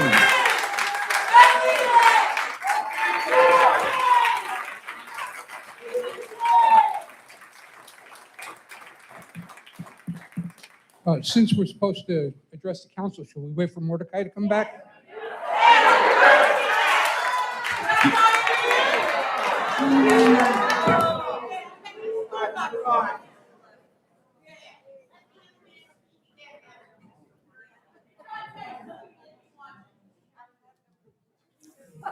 Fred Morrow, Jackson. Nice goodwill podium, thank you. At least it's something to lean on. A couple meetings back, and it was over a month, so, there was a woman who came up, and she was having a problem with her property. And it was addressed that she was having a problem with bamboo overgrowing her property from an easement. That's the township's. And I said, well, maybe Mr. McGuckin was right that, what kind of a legal standing did it have to go on her property, which now delineates private property from public property, to do any kind of work. Well, the next meeting, the bills came due, which, by the way, how come we're never asked if we want to have anything to say about the bills that yous are paying? But we'll get into a little bit more of that later. So I'm reading and I see $169,000 to 3 private communities. That's listed 2025 snow reimbursement. Well, why are we reimbursing private communities? And then I looked on the township website and found out there's actually 14 registered private communities. Yeah, you're shaking your head. Yeah, they're there, okay? And you're giving them bulky waste and brush pickup on private communities. That's private property. I can't drive on the roads. I can't walk on the sidewalks, but my money can go to fund them to get services. Now, I understand both the transfer station and the compost, you're bringing your waste off site. That's for everybody. 911 services, I understand perfectly well, should be fine. But where's the line between private and public property? Because you crossed it. Now, make a decision. Either you're going to help the lady out or you're not. That's number one. In the same bills, I took a look, and I'm sorry, ma'am, the police department, I know they need vehicles. It was listed 11 vehicles, police cars, for $360,000 or so. And it might be a small number. Yeah, $360,000. But when I looked at it, I said, that's not 11 vehicles. I rounded it up to 50, and it turns out to be somewhere around 7, maybe 8, if you want to squeeze one in there. That's only the vehicle. That's $300,000 that you put out then. In March, there was another $50,000 for police vehicles. And that doesn't even guarantee those vehicles are going on the street. Because now, once you get the vehicle, now you have to put in the radar, you have to put in the computers, you have to put in the lights, the sirens, and all the equipment for the police officers. Now, I understand, don't get me wrong, I back the blue. They need good equipment to work with, they need good cars, but 8 of them at one time? Now, what happens when those 8 go bad? We got a problem with a budget now, all right, and you're dumping 8 cars all at one time.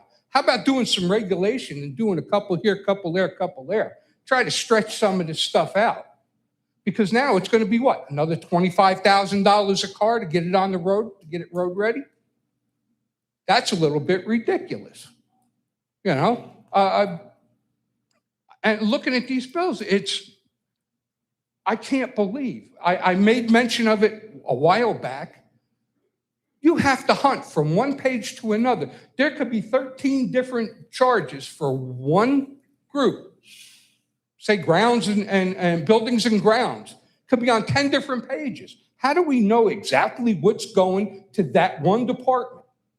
And I see a lot of administrative miscellaneous, which I don't understand. How's something miscellaneous? You bought something, it should be listed as to what you bought. Sorry, miscellaneous could be anything. But when you're talking about $750 of miscellaneous, I got a problem with that. You know, I'm sorry. I want to know where my money's going. If it's going someplace good, and I'll tell you what, I saw a lot of police uniforms and supplies and stuff like that. It's all great. If they need them every year, that's good. But no, we got to sit down and look at what's going on, because let me tell you, well,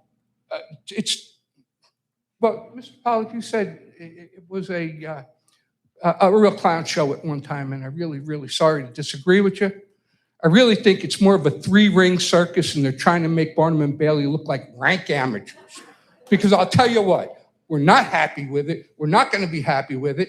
And if you can't take the heat, get out of the kitchen.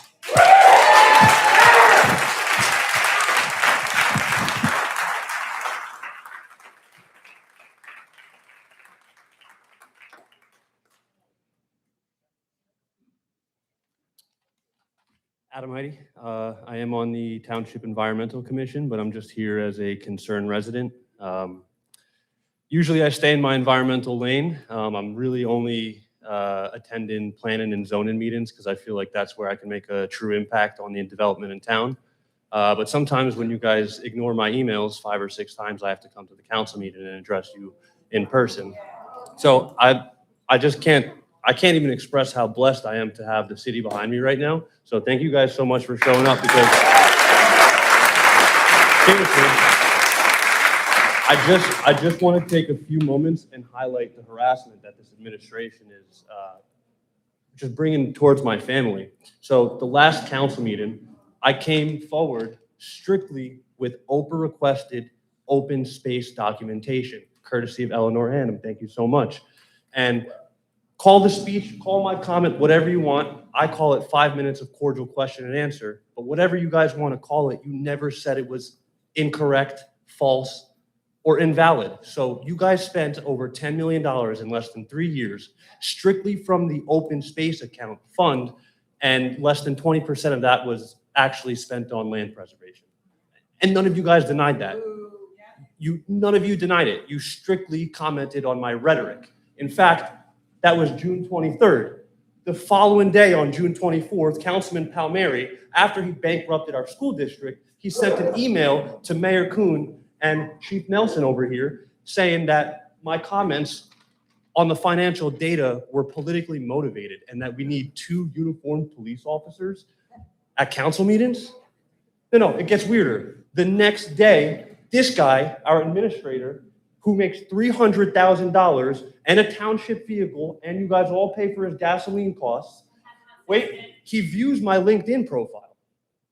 And on that same night, a rental complaint comes in against my family saying we're illegally renting. Wait, no, ready for this? And 4 days later, July 1st, Mr. Terafenko phone calls code enforcement himself and says, please go inspect this address.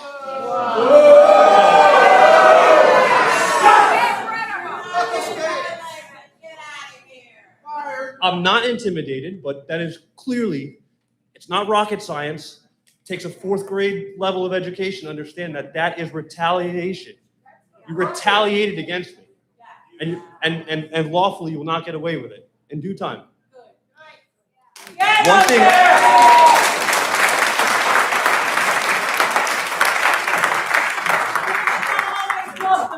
Thank you. Now, just back to the environment really quickly. I just want to talk about data centers really quickly because I've sent all of you guys over 6 emails relative to an ordinance that was drafted by Councilman Pollack. There's a nonprofit in this town called the Jackson Conservation Coalition. They're very active. It's the only environmental nonprofit in town who's standing up for the environment. They work, hear me out. They spent months working with Councilman Pollack and Councilman Harry Harper of Pemberton Township, who our own attorney is familiar with. You represent Pemberton also, correct? That is correct, right? Now, Mr. McGuckin, our own attorney, did you author the ordinance that prohibited data centers in Pemberton? Yes or no? Adam, I'll answer quickly. Yes. He did, correct. So Now, why? To be fair, my partner did. I didn't, but yes, our Fine, office you did it. though. Our You office did. prepared it. So I want a word now. Would you give your word to put the ordinance on the agenda? Do the people want a data center ban? The people do want a data center ban. So I want you to commit right now to putting it So on the agenda. I'm going to break my rules for a second. It's on my list to address at the end of the meeting.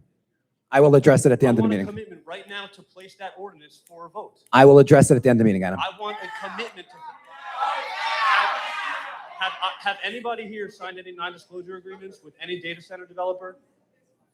Can any of you guys admit whether or not you met with any developers from any data centers? Adam, I will address all these questions at the end. You'll be happy. Can you commit? Just say yes. You will be happy with my answer. That's all I'm going to say now. I want to be fair to everyone else. Everyone else is waiting. I'm going to.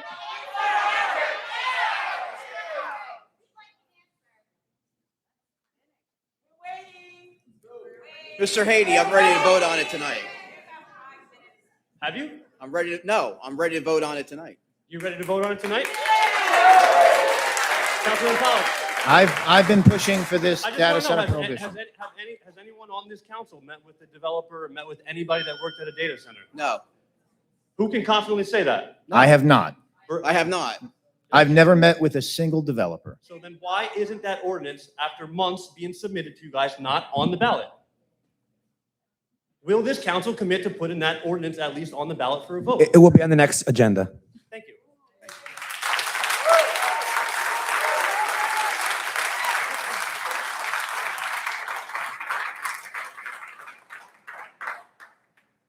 Deb Jones, Jackson. All right. This short thing is a real struggle. Deb Jones, Jackson. I have a few things to say, but first I would like to say I really do applaud the young girl who came up here and spoke. And being in education for 25 years, I think it took a lot. But I have to tell you, I'm a little appalled that a child was put into a grown-up discussion.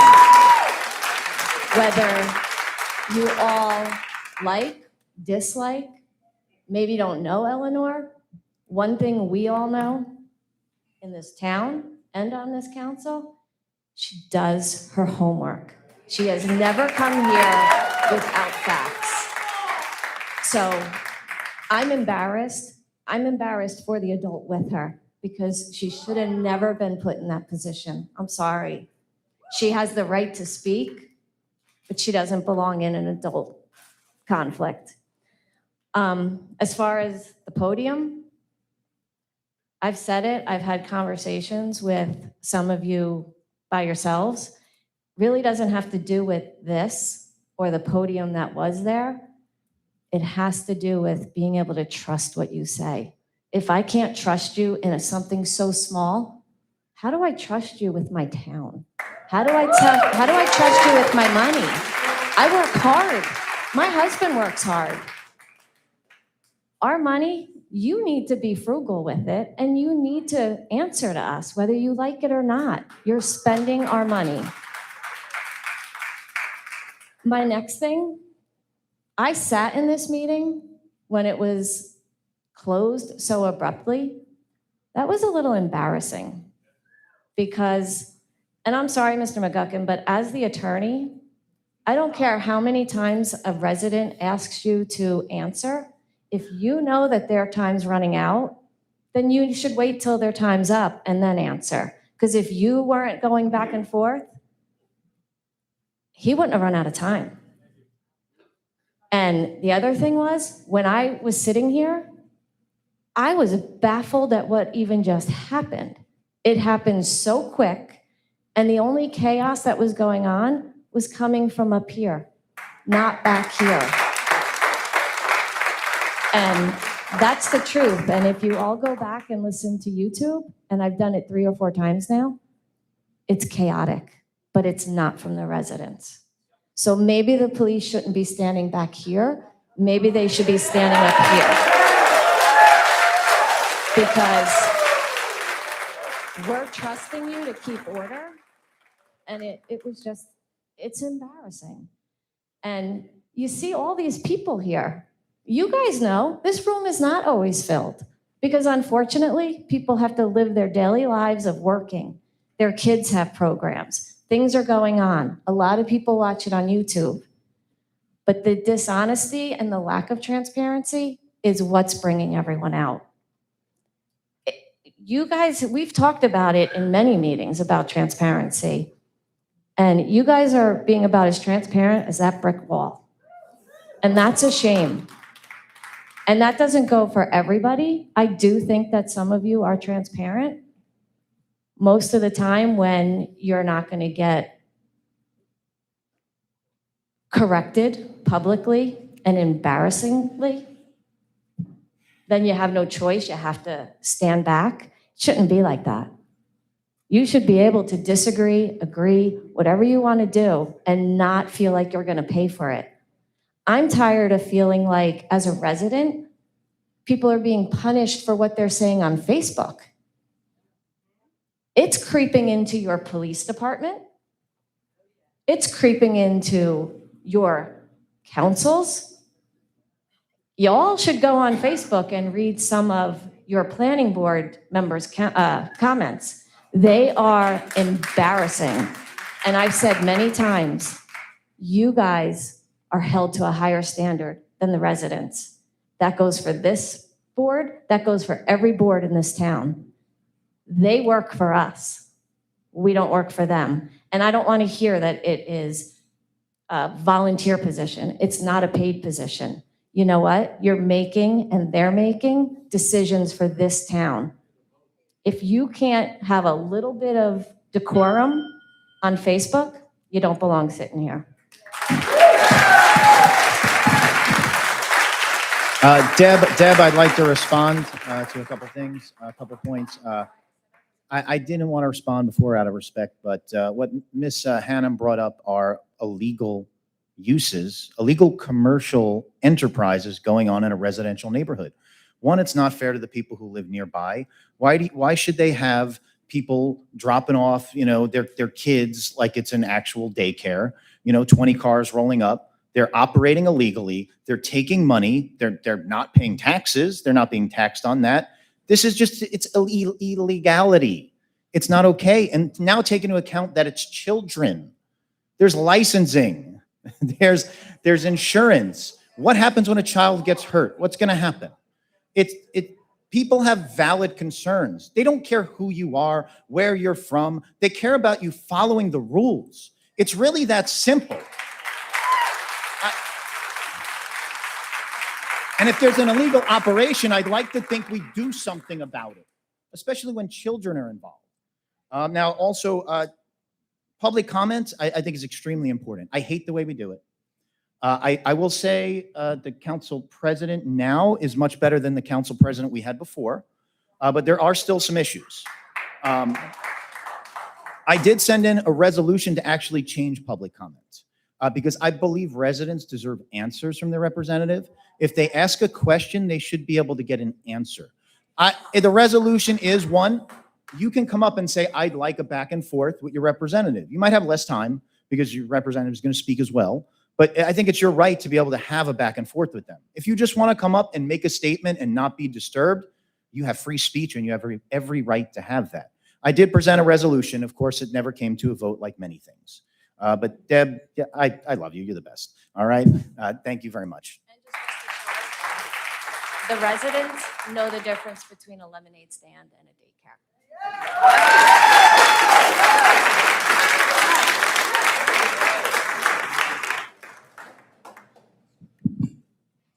See if I can operate this thing. Okay. My name is John Chappell. I live in Jackson. I have, there's a lot that goes back and forth here, and you guys have a tough job because these people want this thing and those people want that. But I think there's one thing we can all agree on, and that's the budget is important to everyone. So I have 4 statements about the budget and executive responsibility. The first is, where is the CFO? Why is the CFO not here to answer questions tonight? The second is, has the CFO built a municipal budget before? Third, are the state of New Jersey criteria for the budget understood by the executive team, not just the CFO? And how does the board plan to fix this? What are you all going to do so that this doesn't happen next year? We don't end up in the same position where apparently we can't pull together a budget. And lastly, about the police, I haven't seen anything here tonight that suggests we need cops here. And I mean, I love the police, I'm pro-blue, but isn't this overtime, right? And then, so that means it's gonna cost us more to have cops here extra, just asking. And then I have a comment, which is, I don't know about municipal government, all right? But in private industry, there's a term for executives who can't build a budget. Unemployed, right? Unemployed. In private industry, we don't get to just get a pass. So my question is, what is the problem and what are you all going to do about it? So we don't have to go through this every year not having a decent budget. That's all. Thanks.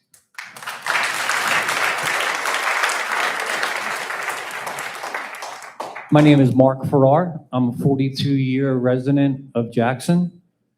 First thing is, I can't understand the concept of we will answer your questions when everyone is finished. That makes no sense to me because there's no way you're going to answer all the questions. We don't even remember what they've asked. So that doesn't work. It does not work. Second of all, we're not a bunch of dopey hicks, all right? We're residents of Jackson. Look how intelligent everybody has been tonight. Look at the questions that have been asked. I'm retired for 3 years now. I've never felt so poor in my life. Now, I don't mean financially, although that's one aspect. But when I look around my neighborhood and see the filth and the overdevelopment and the crap that's going on in my neighborhood, the traffic, the garbage, The filth, I'll say that again, because that's capital F with filth. We have had it. Stop. Somebody said before, end the nonsense. This is nonsense. You're corrupt. You're disrespecting us, and we don't like it. Stop and get out. Now, everybody, don't let this meeting take place anymore in this room. We have to fill the high school. We have to fill the auditorium. Bring somebody with you at the next meeting because we cannot let this die. This is enough, and we've all had it. All right, for 3 years, I've sat in my house in retirement saying, this really sucks. And I'm tired of feeling that way. Enough with the corruption. Bring somebody with you to the next meeting. Thank you.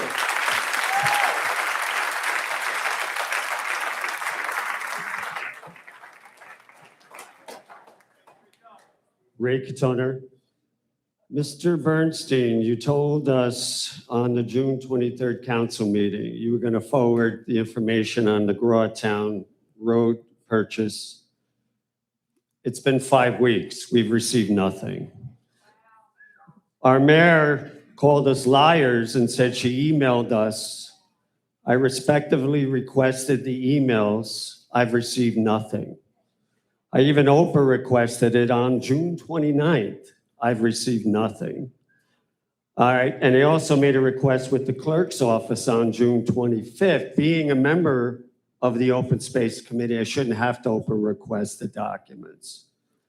A month has elapsed, and we've got no information. All right, the appraisal was ready in May.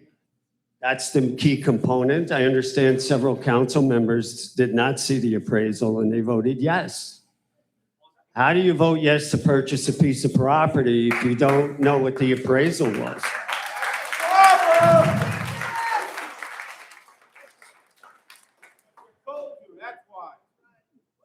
I'd love an answer. We've been patiently waiting for the documentation. You call me dishonest online.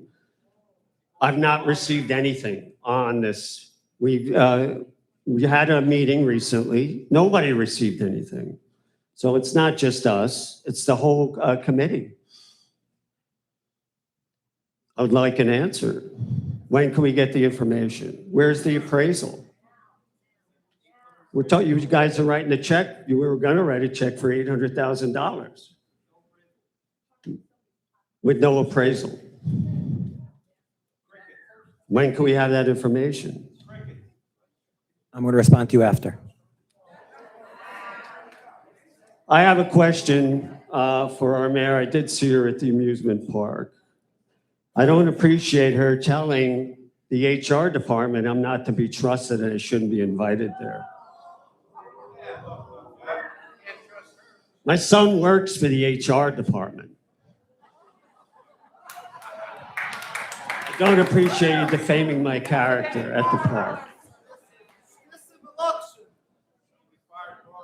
Ray drop the. Oh, I'm sorry. I just got that information an hour before the meeting. I don't appreciate it. I may be lawsuit 15. Thank you.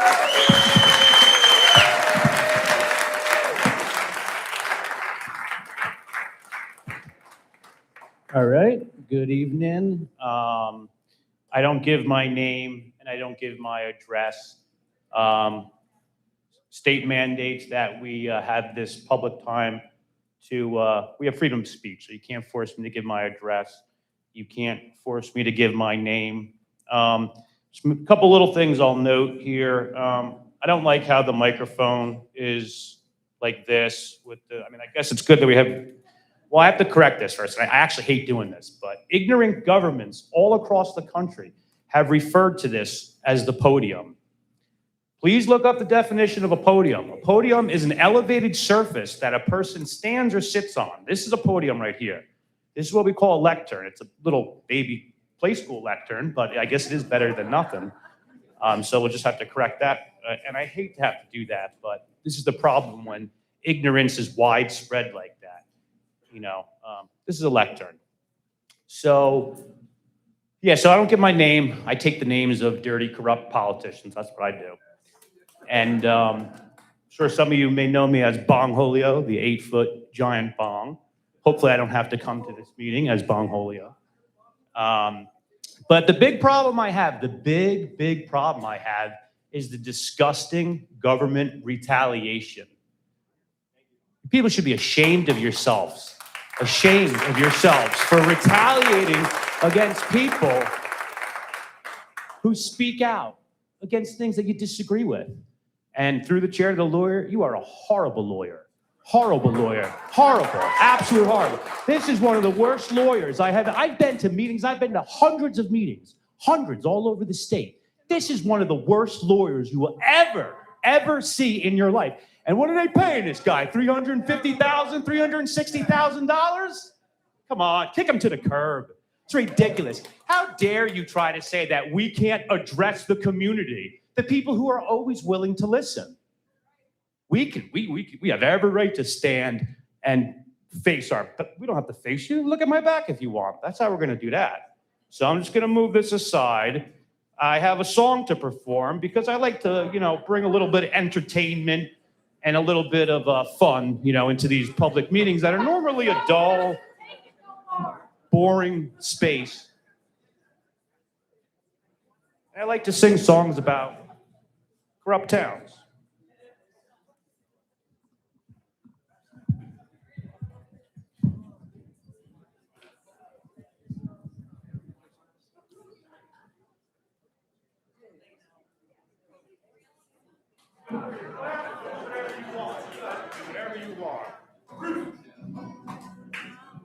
There's a hole in the ass of the Jackson Committee, and it toots, and it poops, and it smells really shitty. There's a troll that takes a toll when she sits in that seat. A realtor, the executor of the Jackson elite. She's a troll, she's in a hole in Jackson. There's no need for the presence of the Jackson police unless they shut down the meeting again and tell us all to leave. Public comments are a right. When we all meet, we don't have to make you comfortable by the way that we speak. There's a troll that takes a toll in Jackson.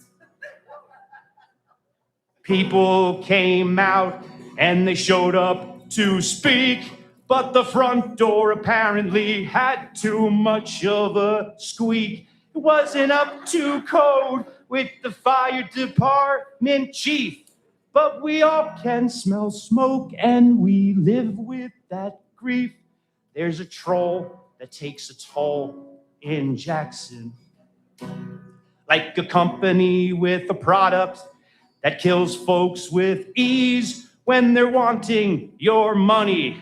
There's a place they can reach, and there's seepage, and there's leakage. No one knows where it goes. Some drips on the ground and gets on our toes, then travels around town with no protection, seems to land in the hands of the careless infected. There's a troll that takes a toll in Jackson.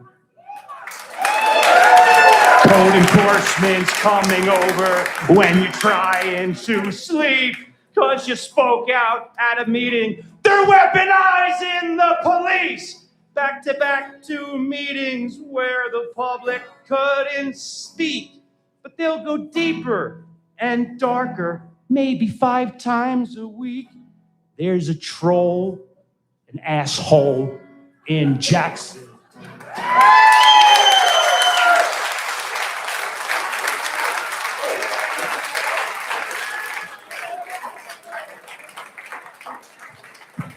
That song's called Jennifer the Benefitter. Jennifer the Benefitter.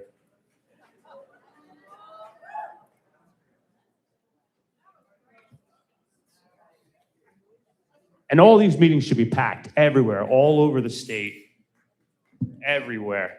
You guys need to take your town back from this horrible corruption. This is disgusting. It is amazing to see all you people here continue to come to these meetings, continue to show up. Don't stop fighting.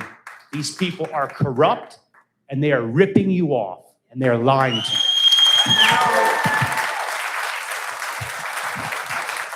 Thank you.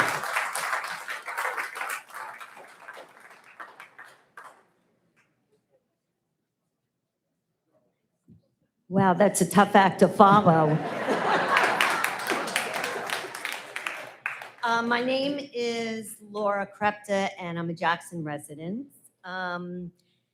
After sitting here and listening to everyone speak, I felt the need to get up. I had no intention, but I just wanted to tell you a little something about myself.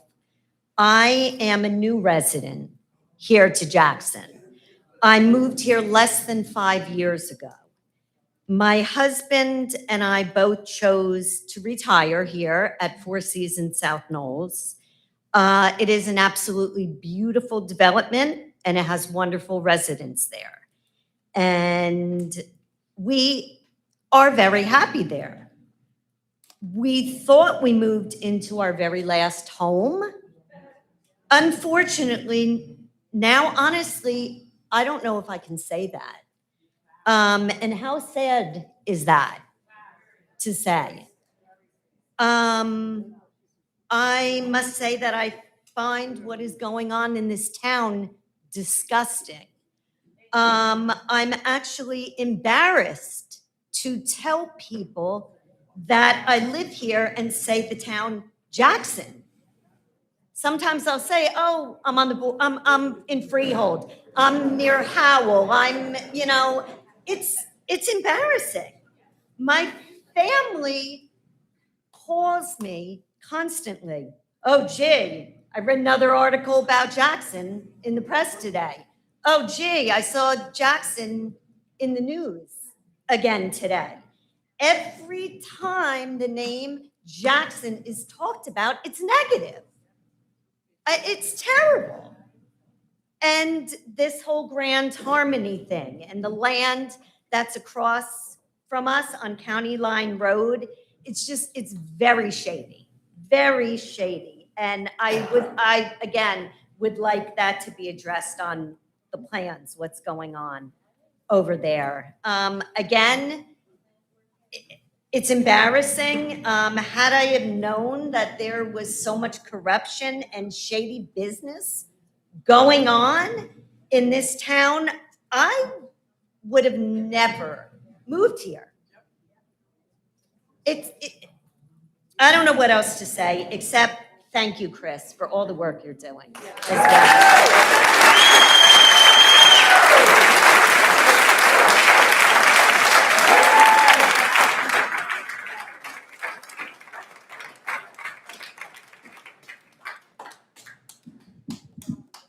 Boy, it's amazing how quiet things can get when a lot of people come out. You, the town council, the planning board and the zoning board say that you want to hear from the people. But that's the biggest bunch of BS I ever heard. You hear all you want people to hear. If you constantly interrupt, only giving them 5 GD minutes a night. You say you operate Robert's Rules of Order. Nowhere in Robert's Rules of Order does it say that people can only have 5 minutes to speak. Why? Because 5 minutes is no draconian dark ages, so yesterday, so 90-ish, so last century. We don't need 5 minutes. We need to have our time to speak. It's public comment. We need to speak. This is the 2000s. Get rid of the 5 minutes already. 5 minutes is only good when you want to cross-examine the project being held here. Now when you're giving the people time during the public session, you need every time to speak. Furthermore, only allowing a person one time to speak has got to go also. Suppose Eleanor, Elliot, and Adam come up after me, and all of a sudden I got a thought in my head from what they had to say, and I want to come back up and say something. I have a right to put that on the record. You want to hear from us, but you don't want to hear from us. Which is it? Whatever people are bringing up things that you don't want to hear during a project's cross-examination, you always tell them, this is not the time. You'll have the time, all what time you want during public session. Then you get here, and all of a sudden the clock starts ticking 5 minutes. Do not interrupt us when we're speaking. We, the people, do not interrupt you when you're speaking. Furthermore, you only have trying to break us, our train of thought, and make us forget about where we were going with what we were saying. Case closed. I yield the floor to the next speaker.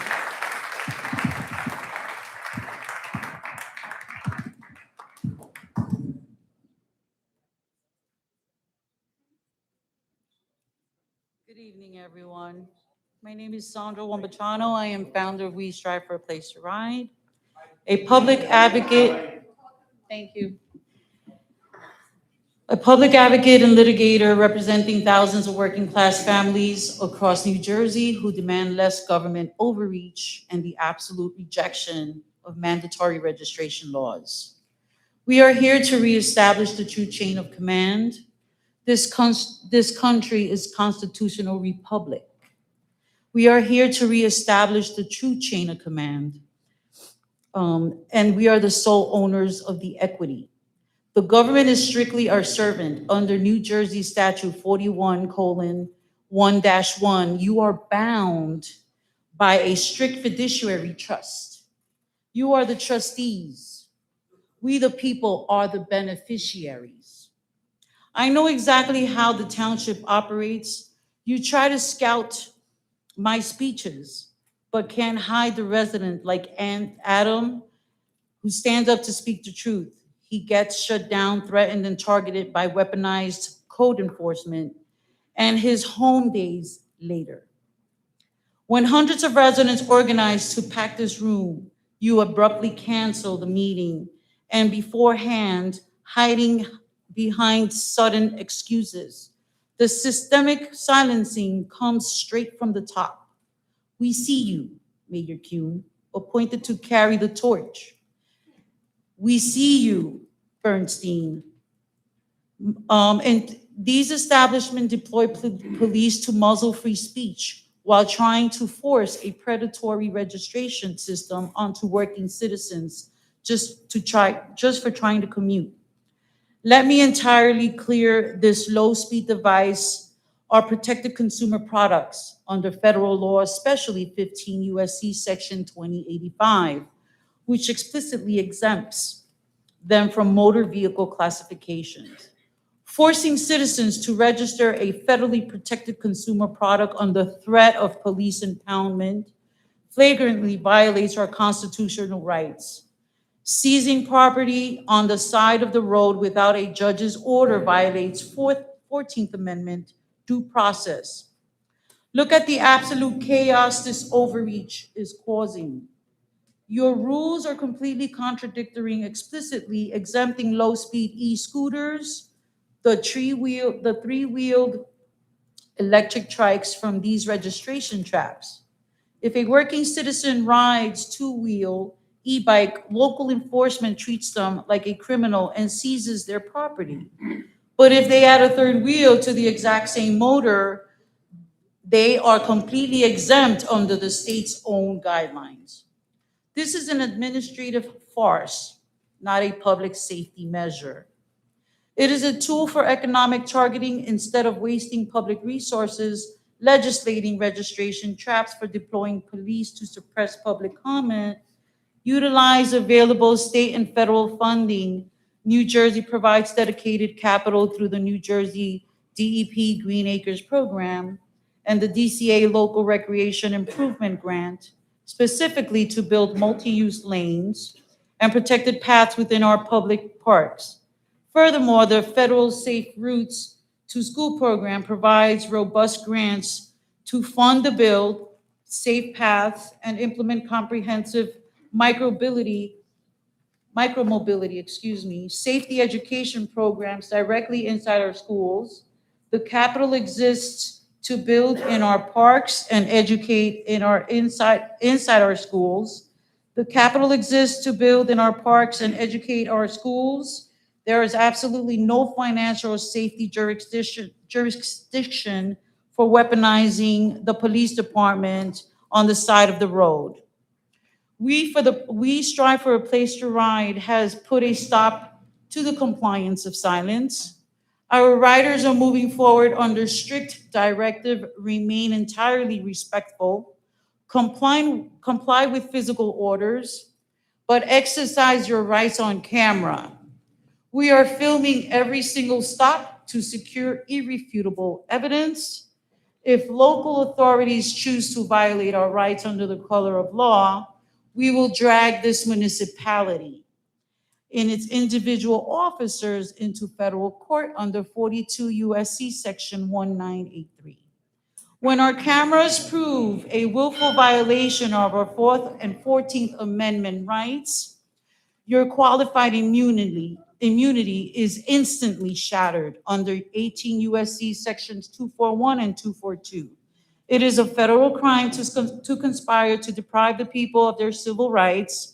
We demand the council respect the true chain of command, cease the selective harassment, stop the retaliations against residents who speak up, reject mandatory registration laws, utilize the available funding to build our parks and educate our schools, and work with We Strive to protect honest, hardworking citizens trying to commute rather than turn them into courtroom defendants. Thank you.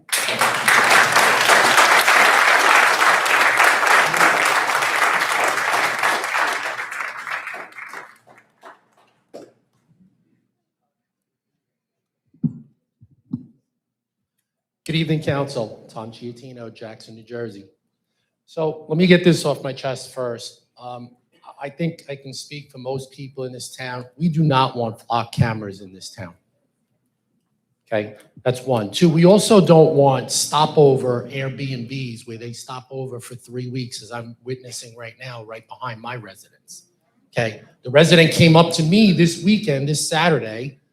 Okay, I offered him a business card as I am a realtor. Okay, he could not take the business card because he's not allowed to have paraphernalia passed off to him. But he was quite interested in finding out the dynamics of Jackson, New Jersey.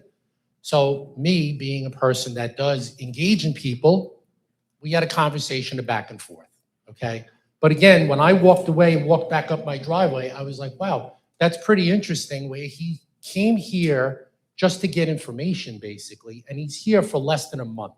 Where are you staying, sir? Oh, I'm using an Airbnb right around the block. He gave me the specific address, to which I called the New Jersey Natural Gas and the fire department because their smoke alarm was going off for 4 straight days. 4 days, all day. The only reason why I didn't call sooner is because, let's face it, the heat index was over 100 degrees. We were all inside, air conditioning. It wasn't live out in your yard, have a picnic with your family, this, that, but for 4 straight days, that was going off. So I called JPD. JPD referred me to the fire department, and it was resolved. But we all live in this town. Most of us live in this town for a long time, and that's just not normal. We go away on vacation. I get that, but 4 days? I mean, that's nonstop. I'm not exaggerating. So let me get back to what I was here to intend to speak about. So it's been said that we are due to collect $36 million from Jim. I don't know if Jim is even still here. But he said due to the budget that was passed, we're due to collect $36 million in taxes with the budget that was just passed. Where's the money for roadway infrastructure? That's my question. Because have you driven the road to Jackson recently? They're horrible, okay? A token road here and there is fixed, but for the most part, they're brutal, okay? Anyone that works hard, most of us in this town are blue-collar workers, okay? We work hard for our money. You want to purchase a new car. You can't drive a new car in this town because inside of a year or two, it's done. You need front end work. Okay, so I know buildings are being erected, infrastructure here is booming. Okay, we all know that, right? The building infrastructure is booming, but roadways not so much, at least on the north end, the north end of town. Okay, then there's these imitation police, I call them, with Teslas and Camrys, with blue lights. and sirens. I'm renovating a house off Southern Prospect, okay? And I've been there for 4.5 months, okay? This is now the second time that I was nearly run off the road.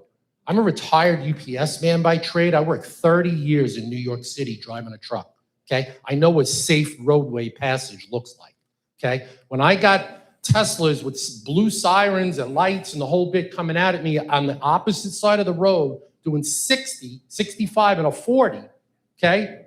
That doesn't work for me. The guy literally cut in front of me and the guy in front of him to cut down New Mexico Street like nearly on 2 wheels just to get to his destination, okay? So now, let me get to my thought here. Okay, he literally ran me off the road and they're a danger. This is a danger to society. It's like they do whatever they want with no regard for public safety so they can get to their objective property while jeopardizing the safety of other innocents along the way. What has once been a peaceful and respectful town, this has become like a mockery, okay? We've become a cannibal society where it's an invasion of our way of life and everything that we've worked hard to achieve in this over 100 square mile town with mostly all blue collar workers. It's looking to be erased rapidly by special interests in industrial development. Wake up, Jackson, okay? Get out and vote in November.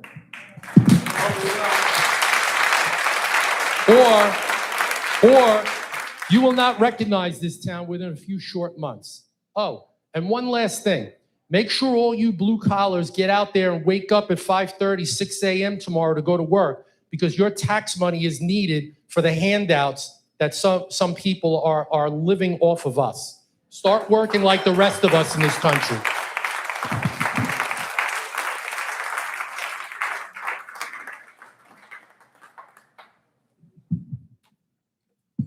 I'm Mrs. Giattino. My husband's polite. It is 6 Afton Road. The person who's there, I said, oh, you bought the house, moved in. I know the house was for sale. That's great. It's awesome. Nice to see you. You're right behind me. Say hi. Do you have a dog? I have a dog. He's only there. He's from Brooklyn. He's a broker in Brooklyn. I looked him up because I'm a part-time realtor. I help my husband out. And he told me that, no, I'm just staying for 1 month. You know, he does monthly rentals. And I'm just staying for 1 month because I want to check out the town, see what's around. I'm thinking about becoming a broker here. I see Yitz is doing great. Yitz happens to be a great guy. He used to be Keller Williams. I don't know where he is now. But so he says, Yitz is doing great. I'm thinking about coming, so on and so forth. But one of the things I wanted to say, which is shocking to me, I have clients that are looking to buy in Jackson. They have their children are here. Their kids are in high school. My son's in high school. It's how I know the people. So they're older people. They want to buy here.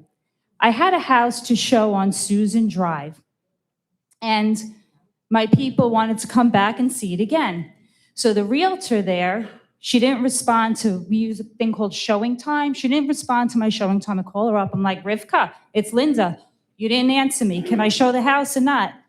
She's like, well, you showed it, I know, on Sunday, but, you know, we're in attorney review. I'm like, oh, when'd you get an attorney review? I don't remember. You don't remember? I'm a realtor. I know when my people are in attorney review. People here are realtors. They know when their people are in attorney review. I was like, are you deep in? No. Okay. So I was like, well, that's a shame because they're coming here all the way from Brooklyn. She says, really? I said, yeah. She goes, where? I said, they're coming from Williamsburg. I grew up in Brooklyn. I know Williamsburg. I was born at Maimonides Hospital. I know. Okay. She goes, oh, you know what? From Williamsburg, show the house. Thank you. I showed the house. My people from Bensonhurst who only speak Italian, who are from Sicily, turns out they didn't like the house, but I showed the house. My point is, there are a lot of people that want to live here. Their children who are my age live here. Their grandchildren live here. And when you have people that are doing things that are just not legitimate, it's not right. The second thing I wanted to bring up also was that when you have someone knock at your door and say, oh, I see you bought your house for $300,000, I'm going to give you $500. You're like, oh, wow, I'm going to make $200,000. So many times I see this happening, and then they could have gotten $700 or $750 for their house. So find, not me, find the realtor you trust and go with that person. But even better, keep your house and stay, because we're a great town.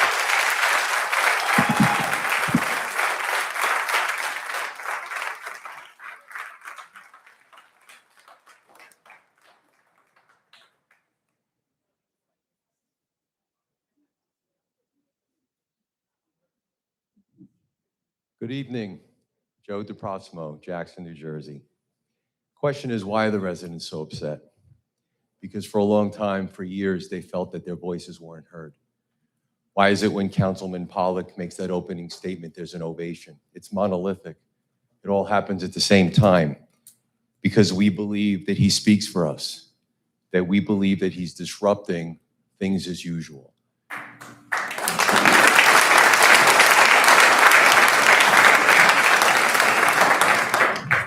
Unfortunately, this has been going on for a decade or more. It's just come to a head and the people are upset. Adam Heidi speaks about misuse of open space funds, because I was here at the last meeting. He doesn't get addressed, but you want to pick at him for being 12 seconds over. And you know what? To us, Adam's a hero.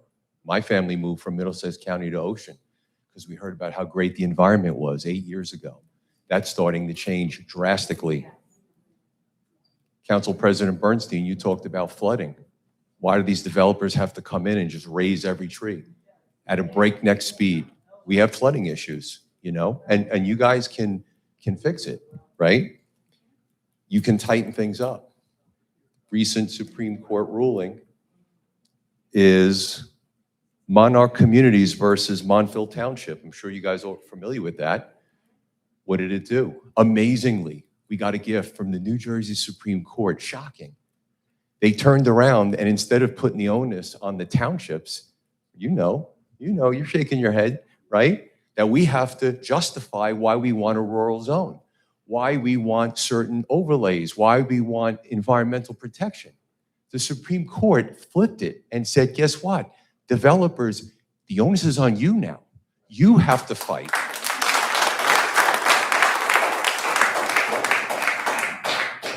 I'm no attorney. I was just a cop for 25 years who did my job honorably, but I've been in the courts. I know what it's about. I've read decision.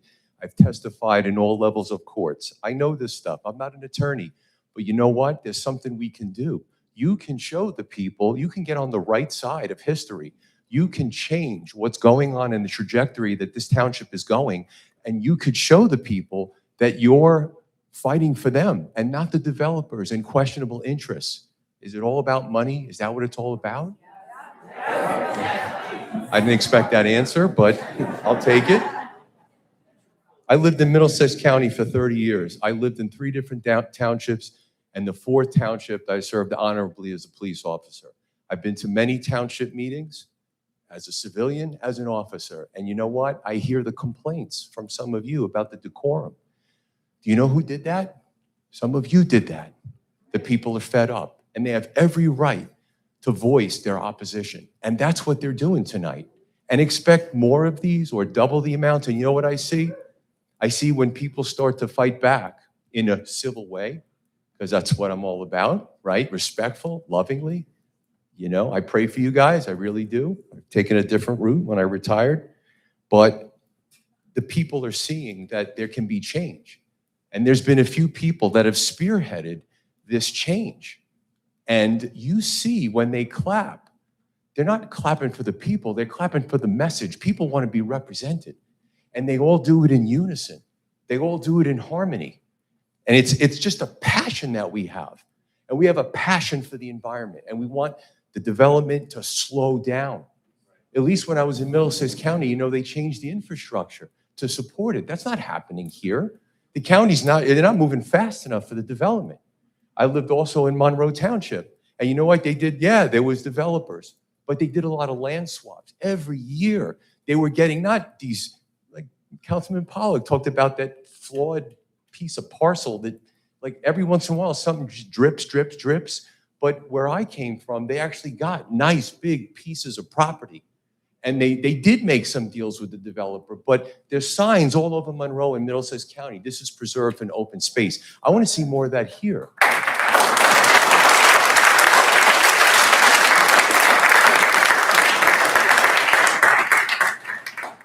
when we talk about decorum, when Ray Katoner gets up here and he's not answered, when Adam Heidi gets up here and he's not answered, when Eleanor Hannum comes up here and she's not answered, the people get frustrated because you are selective in how you answer those.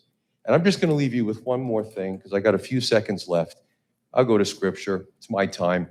1 Timothy 6:10, it says, "For the love of money is the root of all kinds of evil. Some people, eager for money, have wandered from their faith and pierced their own souls with many sorrows."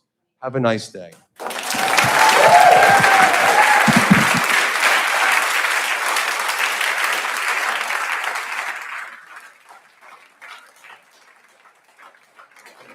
Council? Council? Anyone else coming forward? Council? Motion to close public forum. Second. I'm going to respond. We're just closing public. Aye. Aye. Okay, so I'm going to respond. I'm going to allow my colleagues also if they have anything that they want to say. But I'm going to kindly request, I think everyone up here, there was a lot that was said. Some of it was rough. And I think we all showed the respect and we all gave everyone the decency of listening. You may not like all the answers that you get, but I'm asking everyone to give us the same respect that we all gave to you. I'm just going to go out of order for 1 second just because I see my buddy Adam back there, and I want to address first his what he brought up about the data center, because I know it's a hot button issue. And when Adam asked, there was a lot of no's from one side of the room and a lot of yeses. I'm not sure if everyone fully understood the question that Adam was asking, but I want to just address data centers for a second. So as Attorney McGuckin did say, data centers is something that his partner within his firm did author in another town. I think it was Pemberton, if I remember correctly. So I've had the opportunity in the past, I would say 5 to 6 months, speaking to all of my colleagues on council about data centers. So I can only speak for myself. I've never met with anyone connected to a data center. I've never talked to a developer who's pushing for data centers, and I am not aware of anyone up here from the mayor to the council who supports data centers in Jackson. That being said, there is a dispute among our professionals about the responsibility of putting together an ordinance to ban data centers. And I'm going to read a memo that I received from our planner, Ernie Peters. Excuse me, Adam, I'm going to read a memo, and then I will say what our course of action will be as a township. It has been requested for our office to provide comments on the need for the township to adopt a data center ordinance to protect the interests of the community. So I just want to go backwards. It was on the Pesach holiday. I spoke to Councilman Pollack about it. We had a great conversation. We spoke to him. So we were sent a copy of Councilman Pollack's draft on April 5th, 2026. Council President Bernstein and I reviewed it and had a phone call with Councilman Pollack on April 6th to discuss the pros and cons of prohibiting a particular use. Based on our phone call and discussions, I was of the opinion that we had agreed that an ordinance was not necessary. The substance of the comments discussed is below. We had 3 sets of comments to offer in response to the request. First, data centers are not listed in the Jackson Township Land Use and Development Regulations as either a permitted, conditional, or accessory use in any zone in the township. This would require an applicant for a data center to apply for a use variance before the Zoning Board of Adjustment. The applicant would have an enhanced burden of proof to receive an approval.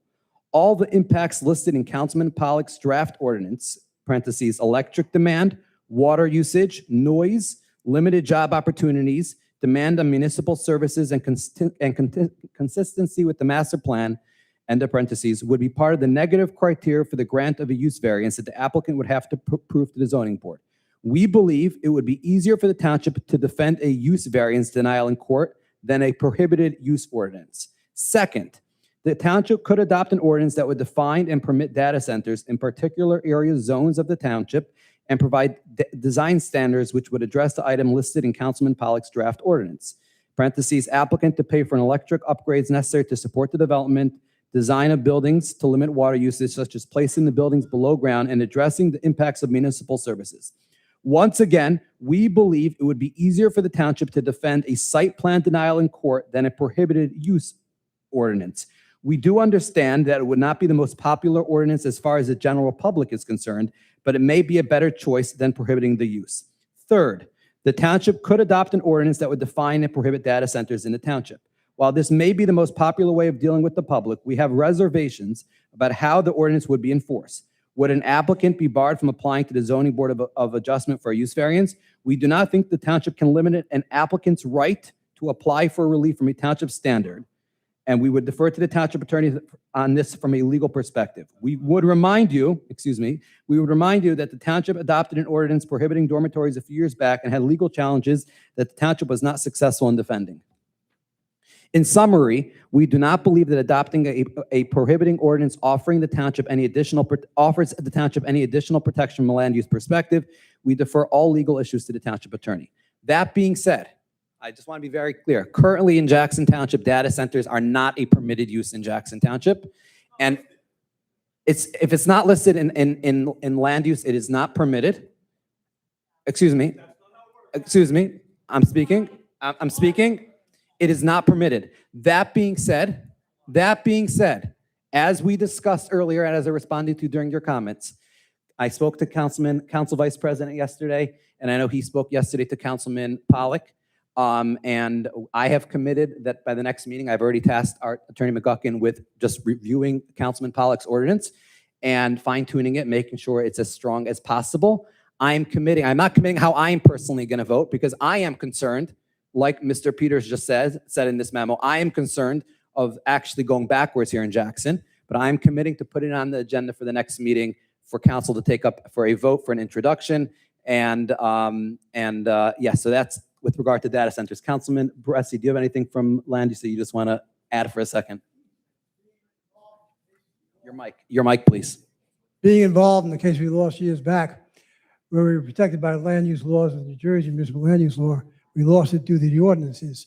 So there's a lot of questions if the ordinance actually hinders you from protecting yourself. When something's not mentioned in the master plan in any zone, it means it's a prohibited use. They must go in front of the zoning board. Another small question that pops in my mind is up to the attorneys, and smart attorneys can play with things, is here we are a council doing an ordinance to prohibit something and then appointing members to the zoning board that we're actually telling them how to vote. So there's a lot of questions of doing an ordinance, and I'll have to look at it. Thank you. So that being said, You do have the excuse me. Second revision I Yeah. sent, right? Correct? What? The second revision. Just sending it again to me tonight, but yes, I think so. Yeah, 'cause First I one, sent you the one we had a discussion, and I sent you the one. Sure, yes. Thank you very much. So again, I just want to reiterate, over the next 2 weeks, I'm going to ask all my colleagues to consult and to get as smart as possible on the issue. I know Council Vice President had reached out to our zoning officer to get her guidance on the matter. Hopefully we'll have a vote for the next meeting. Okay, moving on. So I just wanted to mention this. So yes, Adam will be on the agenda. Secondly, I just want to also mention, once I'm on the subject of Adam, is what happened by the last meeting. I apologize. And I think like Councilman Pollock said before, sometimes elected officials do need to take responsibility and do need to have a little bit of humility. The meeting got a little bit, I'm going to use a word, it was back and forth, and it was hard to, you got passionate, and it was hard to keep things calm. There was a motion to close, and I looked around, and at that point, I did not see anyone else coming up. Going forward, and I've had this conversation with other residents and other people, the proper suggestion would have been probably take a break. Everyone was very passionate at that point, and maybe to come back in. But again, we're all human beings over here. And I want to put this out there. There's no one on this dais that doesn't care and love about Jackson. We could have differences of opinions on different matters, but we're all human beings and we all do care. And excuse me, please. With regard to the 5-minute time frame that we have here, so contrary to what was mentioned, I remember, and I don't think I'm wrong, is that the 5-minute time frame actually was instituted by Councilman Fleming, Marty Fleming, when he was council president. Again, it's been around for a while. Every single town has a different style, and next year, if there's a different council president, they're welcome to institute the rules that they would feel is appropriate. Tom's River has an hour limit for public comment. We've never limited a time frame, and we don't want to be like Tom's River either. But we've never limited the time frame. Other meetings, I know the Board of Ed in Jackson, I think, has 3 minutes. Generally that has been enough time to get through the town business. And again, I can speak for myself, and I think the vast majority, if not all the council members here, is that we all are very, very available, and we are all, anyone who knows me knows I would talk to the wall. We're always open, and we always are listening. Sorry, I'm just going through my notes. Okay, so Grand Harmony. So I was out for one of the comments, and I'm going to let my colleagues, and I will listen to the residents' comments. I don't know if he's still here, who brought up, I know my name was mentioned as I was coming back in. I didn't hear this whole thing, so I don't want to respond to that part. That being said, there is an open zoning board application, and I'm going to defer to our legal attorney. I don't think it would be appropriate for our council to comment on the zoning board application in front of the zoning board with regard to the clubhouse over there. That's correct. That would be, that would automatically result in a reversal of any action if the board were to deny it. Sorry. If the governing body who appoints the zoning board offered an opinion on an application pending before the zoning board, and the zoning board then denies the application, that would be an automatic reversal in the courts, and I would urge the council not to comment on any pending application before the zoning board. Now, a resident brought up wanting to have a better understanding of the difference, why the legal opinion of our legal team was when it came to that residence bamboo, that if it was on private property that we wouldn't pay for it, whereas when it came to snow reimbursement for private residential developments, the town, I think, paid, it was $160,000, $170,000. It's my understanding, and Business Administrator Terfenko, I don't know if you could shed any more light on it, is that the town has a contract with all of the private residential communities. Actually, in many years in past, it wasn't always taken advantage of and wasn't always worked on. I know it was something that the mayor had reached out by her private residential community meeting, and I think most of the communities this year got the reimbursement, but that was based on a rate that was set with the contracts. Why it's like that, I'm gonna let Attorney McGuckin explain, because, yeah. So New Jersey passed the Condominium Services Act that permits any homeowners association to seek reimbursement if the township does not provide garbage collection, electric lighting, snow plowing for private home communities. In that case, the statute requires the township either provides that service or reimburses the community for those services. The theory behind that is these people pay taxes too, and they should be entitled to the same services as the rest of the town. It's a statute that's been on the books for at least 15, 20 years, maybe longer, and every town is required to enter into contracts for such homeowners associations to reimburse them for those costs. The township's contract establishes those rates. We limit it to the type of service provided to the rest of the community. For instance, if it's street lighting and they have street lighting poles every 100 feet, and in the town, we only provide them every 400 feet, it's a portion of that they would be reimbursed. But by statute, we're obligated to reimburse them for those costs by state law. Okay. After I misspoke. Garbage collection is not, because we don't provide that to the rest of the town. Okay. It's only for snow plowing, et cetera, street lighting, and whatever else we provide in the town that they're entitled to. Right, and just to piggyback off that for a second, I know we have an email address called Lights Out, which is constantly getting, I would say, probably the most constant people actually emailing is one of the HOAs for, I think it's 4 Seasons, constantly emailing about broken lights, and they're utilizing like any other taxpayer and any other resident would utilize it. Now, I want to go through a couple of the other points that were brought up, and then if any of my colleagues want to jump in, feel free to interrupt me or to add. With regard to the budget, so the resolution, and to address Jim for a second, the resolution came, the business administrator reached out to me late morning this morning and told me we were going to have to add a resolution. I told him I would need to speak to the CFO. We jumped on a call in early afternoon, myself and the business administrator and the CFO, so I could have a better understanding. I had some of the same questions that why are we at this point? And again, what the CFO did tell me, and I'm more than happy to ask offer if any of my colleagues, if the mayor and business administrator approve, to speak to the CFO and get more information. But it's my understanding that the state is slower this year, and we have not yet gotten.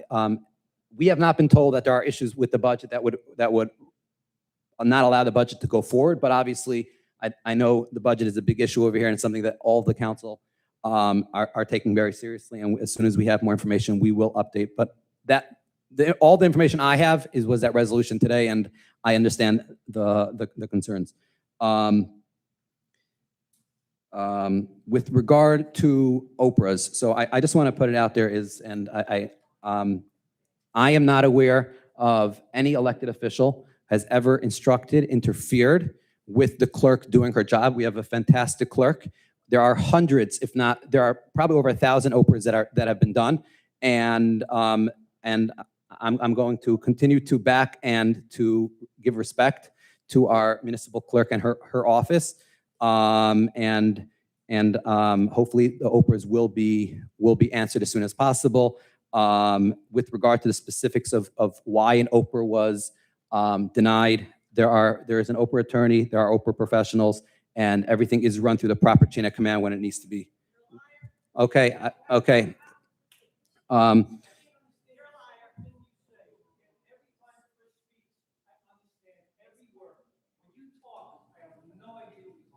Okay, I apologize.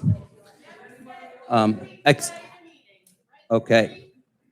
Okay, moving up. So we mentioned data centers. With regard to surplus, I don't know if Carlos is still here, but yes, we're in full agreement that we need to replenish and find ways to continue to replenish our surplus. And it's something that I do think we need to have continuous conversations, how we could do it better. With regard to some of the veterans' pictures in the hallway and some of the other municipal artifacts, I do know that there has been a large effort from administration to try to make the building a little bit more modern. The pictures were not thrown out, and the goal was to first put up the electric, and then once the painting, and once, excuse me, a little respect. I respected you, please respect me.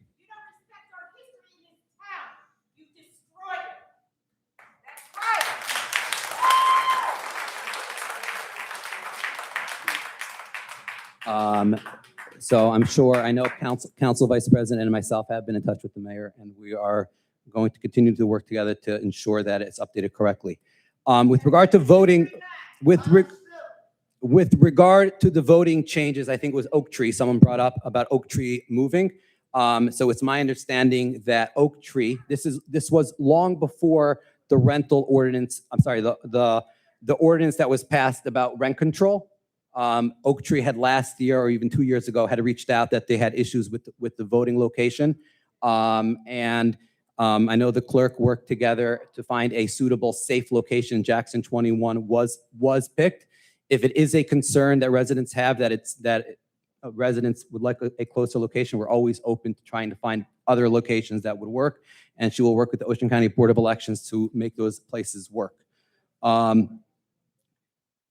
With regard to the land swap, so I'm just gonna say what my understanding is, then I'm gonna turn the floor over to Attorney McGuckin. So the land swap was started in 2022, and obviously it's been an ongoing process since then. The land swap took a piece on the Leesville corridor in Jackson and swapped it with a piece on the Whitesville corridor in Jackson. It's my understanding that when the swap was going on, it was determined that there were two pieces that the township did not own, and the township at that point approached the private owner, the LLC who owned it. I think it's called Getzel B, and approached that private owner and asked if the town could buy it off it to include in the land swap. The owner refused, or they couldn't come up with an appropriate number. And the town at that point did eminent domain in order to acquire those two lots in order to make the land swap, the two parcels comparable and compatible for the swap. There were two lawsuits that were filed against the land swap. There was a lawsuit against the land swap and then a lawsuit against the condemnation. The land swap was upheld in court, and the property that is on Leesville is owned by the township as open space, and the property on White Road or Whitesville is currently owned by that developer. The Supreme Court ruling was on those two small parcels on Whitesville owned by Getzel, and there was another LLC that owns the other one. Those are the two pieces that the town lost in the Supreme Court. So Attorney McGuckin, what would be the next step in the process? So the ordinance itself and the land swap is valid. No, that lawsuit challenge failed. The question is the 3/4 of 1 acre, which is made up of these two tax lots. We have had brief discussions with the attorneys for the Getzel B, and we will continue those discussions. There'll then be a case management order back before the trial court, and we will address what the court wants to do with respect to those 3/4 of an acre. But it does not change the overall swap, nor does it change the ownership of the township So- owning the land in the middle of the town. Is it your opinion that the land that the town currently, I think one of the residents brought up the land in her backyard, that the land will continue to remain the township's? That is absolutely our opinion. Okay, thank you. Okay, moving on. Does anyone from council so far have anything? Chris, Ken? When you're done, I just wanted to make a brief statement. Do you want to keep going? You want me to do it I'll let now? you take it. I just need to catch my breath for a second. Go ahead, catch your breath. I'm going to be very short and to the point with everybody. I'm here to support what you want. If you want the data center ordinance, as long as it's legally not going to jam us up, you got my vote for it. We'll get it through. That's one. Two, I think you could see for tonight's resolution 199, a lot of folks have been saying they don't want to spend open space money on these parks anymore. I voted no against the extra $250,000 to spend on a park. That's what you want. That's what we're going to do. Not a problem. Resolution 213, that's the state mandating jamming stuff down our throat. I think Eleanor brought it up. I'm tired. I'm exhausted with state mandates, so I voted no on that too. Talk to me. I'm a human. Let's discuss it. As long as we're not going to get legally jammed up, you have my word to listen and work with my colleagues to pass meaningful legislation up here. I'm up here for another 2.5 years for my term. Thanks, Adam. I appreciate that. Use me wisely. I'm here to help. So come talk to me. 2 weeks ago, we had an issue with the meeting. I was still here for 2.5 hours in another office, and I met with several residents, and I spoke with them for 2.5 hours. And I didn't agree with everything they had to say. And some of them, I'm not going to say who, they come up, they're pretty aggressive and all that. That's okay. We talked about laws. We talked about family. We were humans in that room. That's what I want more of. So talk to me, partner with me. If we don't agree, okay, but if it's legal, let's move it forward. If it's not legal, we'll discuss that too. We'll get our attorneys involved. We'll figure it out. But I hear you. I hear you all up here. I want to work with you if you'd like to work with me. You got my commitment. Now, there was another gentleman, the guy who last spoke. Is he still here? Joe? He is? Did he leave? If he's still here, I would like to have a word with him once this is over. I wanted to talk to him about something that he said. I thought it was very meaningful. But otherwise, again, use me if you'd like. So now I want to go back to flock cameras. Hang out. I want to just say something when we adjourn, if you're okay. No. I want to thank you. You were very touching what you said. I want to touch base personally. I don't need to air it out here. So I want to just now continue with regard to flock cameras that were brought up. So yes, Councilman Pollock sent me a resolution banning flock cameras. So it's my understanding, and Councilman Pollock, correct me if I'm wrong, it came to the attention of Councilman Pollock, I think, was that there are some cameras on outside of Royal Grove by Grand over there. And that's where I think the residents started talking about it, is this permitted? What data is being collected? I don't think there's anyone here who wants big government. We live in a society where every phone is tracked. I think Android, Apple, and they all have our data. We don't need our local government having everything that we every time we drive down the street either. That being said, as anything, something that pertains to public safety, I always do reach out first to our Chief Law Enforcement Officer, which is Chief Nelson. She brought up some concerns with regard to flock cameras about banning them. When it's on, and I did send it over to Attorney McGuckin and I asked him to look into it. And that's my commitment that we will definitely continue that conversation. If it's on private property, and I don't know if those are flock cameras in particular outside of Royal Grove, but if it's on private property, I'm not sure of any resolution that we can pass. And Attorney McGuckin, I guess if you don't mind to jump in on that. Yeah, if somebody wants to put a Ring camera or any other camera in their property, they're allowed to. So there is, I don't think there is an HOA over there. I think there are residents within the community pitched together. There was a high concentration, unfortunately, of car robberies, if I remember correctly. And they were concerned. And since they installed those cameras, those robberies have gone down substantially. But they're private cameras on private property. And even if it was an HOA, HOA also is a private entity, right, Attorney McGuckin? and they have the right. With regard to does our PD operate flock cameras, I'm not aware of any that our local municipality does. I know the county has various cameras. Sometimes they put throughout our town at various locations based on, I know there was one for a while on Brewers Bridge over there that the Ocean County Sheriff's Office put out for a while. There was recently multiple shootings that occurred at a nonprofit on County Line Road that I know the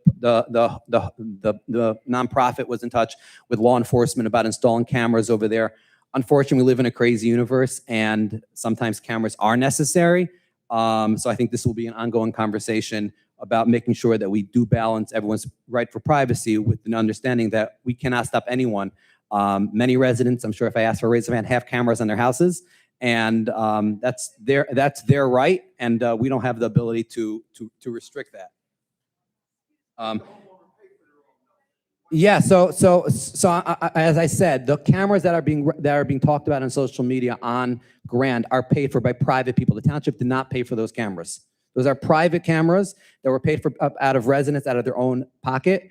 And I know that the chief of police and other members of law enforcement were in touch with those residents, just making sure that the data which is being collected, but at the end of the day, it's private, it's on private property, and the township has absolutely no right, as Attorney McCucken said, to tell someone that they can't put cameras on their private property. With regard to a resident brought up before, short-term rentals, about having someone come in for less than 30 days. It was my understanding, and I think, Nino, I think you were on council then, that when Councilman Sawicki, currently Assemblyman Sawicki, there was that incident where there were like 800 people who showed up to a party in Whispering Hills, and within like a week, he drafted an ordinance banning short-term rentals. I think, Councilman, I think you were on the council then? It's on the books. Yeah, so we have that ordinance on the books. I'm assuming that is a code enforcement related issue. And I would ask for that resident who brought that up, I don't know if he's still here, to reach out to the appropriate department to follow up with that specific address. But I do know that's something that code enforcement does take very, very seriously. With regard to cars speeding, I know there's residents have reached out to me. I've gotten a couple emails. When I get those emails, I forward those to law enforcement, because that is a law enforcement matter. If someone's not obeying traffic rules, even an emergency volunteer, whether it's Atzal or any other organization, has to follow the law and the rules.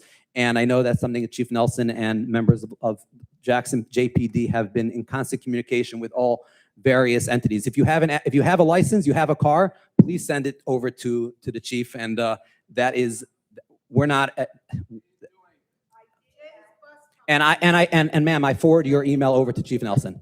You could, with regard to roadway infrastructure, so I don't think there is a council, and I think everyone up here is united about it, that has been constantly beating the drum to the county, and we have a lot of county roads. Tonight, we've actually passed a resolution authorizing our engineers to work on the next list of roads that was on our agenda for tonight.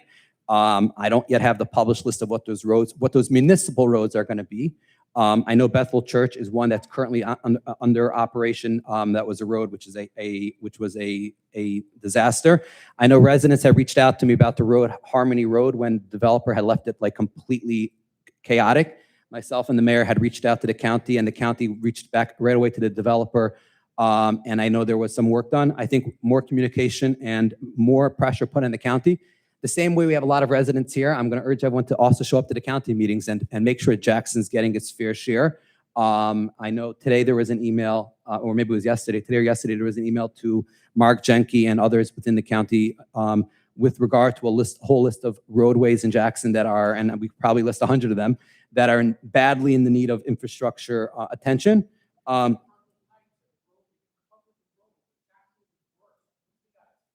So I'm not leaving. I have to come over to me and please and go through the specifics. I'm just going through. Hold on one second.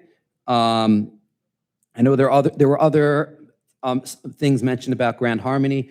Attorney McCucken, I know you and I had a conversation about this after last year Jackson Day, is when I met that resident who had spoken then. And do you have any more information on that? Sure. The township does not have a civil rights investigation team. The Division of Civil Rights is part of the New Jersey Attorney General's office. They handle violations of state law against discrimination. Department of Housing and Urban Development and the U.S. Attorney's Office handles violations of the federal statutes with respect to those types of discrimination. The individual correctly cited state statute that the township can't discriminate, but the allegation is that private parties are. And in those situations, any complaint should be referred to those entities. They take them very seriously. In fact, I do know in another instance, there's currently an investigation going on with respect to a community under similar circumstances by the Division of Civil Rights. In Jackson, right? In Jackson, yes. And they are the entities that handle that. The Jackson Township Police Department doesn't do it, and we certainly don't do it. We don't have jurisdiction to do it. Does anyone else need to take a break? Anyone else from council have anything else to say? Where's the podium? Okay, so the podium and the clock. So the podium, and this was, oh, sorry. The lectern. So the lectern was taken out while the various modifications were being done here in Town Hall. Contrary to what some people have said, I never instructed anyone from DPW to throw it away. While it was being taken out, some of it was not in the best of conditions, and a order was put into DPW to reconstruct the podium. That's with regard to the clock. Carlos, we definitely put up a broken clock. I don't really think that makes so much sense. But what I do find ironic is that the clock was knocked down in a snowstorm by a longtime Jackson employee. And I think the right decision at that point was not to embarrass that employee who made an innocent mistake, probably working on too many hours of not sleeping. I still remember when he came over and he was embarrassed, and it was not something that he intended to do. The clock wasn't just ripped out of its sockets. So that's with regard to that. Excuse me.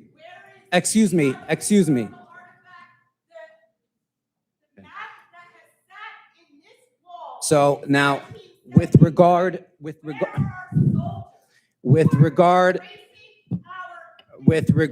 Grawtown, okay, with regard to Grawtown, so I'm going to say hopefully tomorrow, Attorney McGuckin will have the final answer with regard to the residents. I'm going to take responsibility on Grawtown. Grawtown was not the best use of open space money. And at this point, I don't want to say more until Attorney McGuckin resolves the issues tomorrow with the private property owners' attorneys. But once that is, I will release it. We did have it for lower than the assessed value, but our opinion after further research, and yes, residents like Adam reaching out and bringing up their concerns, was that we could do better, and therefore we're going to look for more open space. And thank you, Councilman, for hosting the Open Space Committee meeting. With regard to just the allegation about code enforcement, I'm going to say it. I am not aware of any member of anyone up here on the dais who holds code enforcement's hands and doesn't allow them to do their job.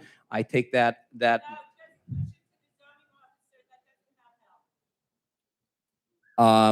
Any email, any complaint which is sent in is investigated. Just because a resident is saying something is legal doesn't always make things illegal. I do want to remind certain residents that in 2016, I was from the few residents who actually said that there was a mistake being made, and I was just, there was character assassination against myself. Everyone here cares passionately about Jackson. Everyone wants safe neighborhoods. Everyone wants clean neighborhoods. Everyone wants their garbage picked up. And I'm going to take offense at that. Anything else from anyone else here? Adam, was there an email linked to that complaint against you? What was it? What was it? What was the email?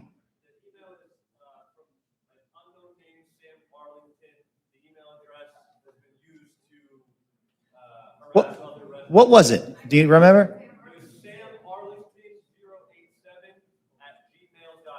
Interesting. Thank you. Just wanted to make sure. Okay, so anyone else from council? Council Vice President? I'm going to motion to close. Excuse me. I'd like to address the Two things. Mr. Shemtoff, I'd like to address the inaccuracies that you reported about me hiring a personal assistant. I haven't hired a personal assistant since I've been here. I don't know where that came from, but I do not have a personal assistant that I hired since I've been here. Now, on to Mr. Haiti. I'd like to take a moment to address the messages and his statements tonight. The message was posted on a peer-to-peer platform, which is unregulated and without standards relating to fact-checking and accuracy before allowing his messages to be posted.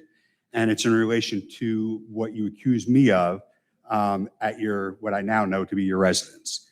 These messages are chock full of false assumptions, purveying a false narrative that calls into question my professional work ethic, alluding to false pretenses that I would engage in unethical, immoral, and/or illegal behavior. This is, excuse me. I'm talking. Thank you. Thank you. This is where I draw the line. I will not stand idly by while somebody attacks my personal character and my professional work ethic by perpetuating false narratives. Now, let's rely on the facts. You have all the information from your Oprah request, but I'm gonna walk through the facts so everybody understands this. On Tuesday, June 30th, Tuesday the 30th,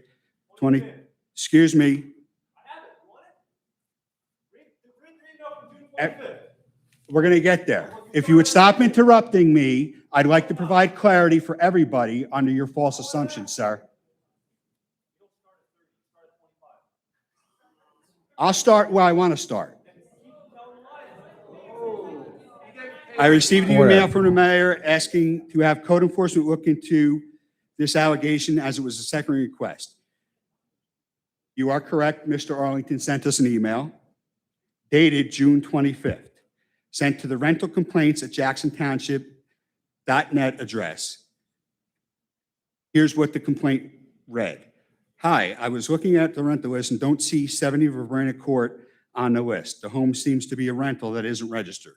Nowhere in that email is the homeowner's name or Adam Haiti named in that email. Later on the 30th, I emailed code enforcement and asked for verification of whether or not 70 Verbrena was a registered rental property.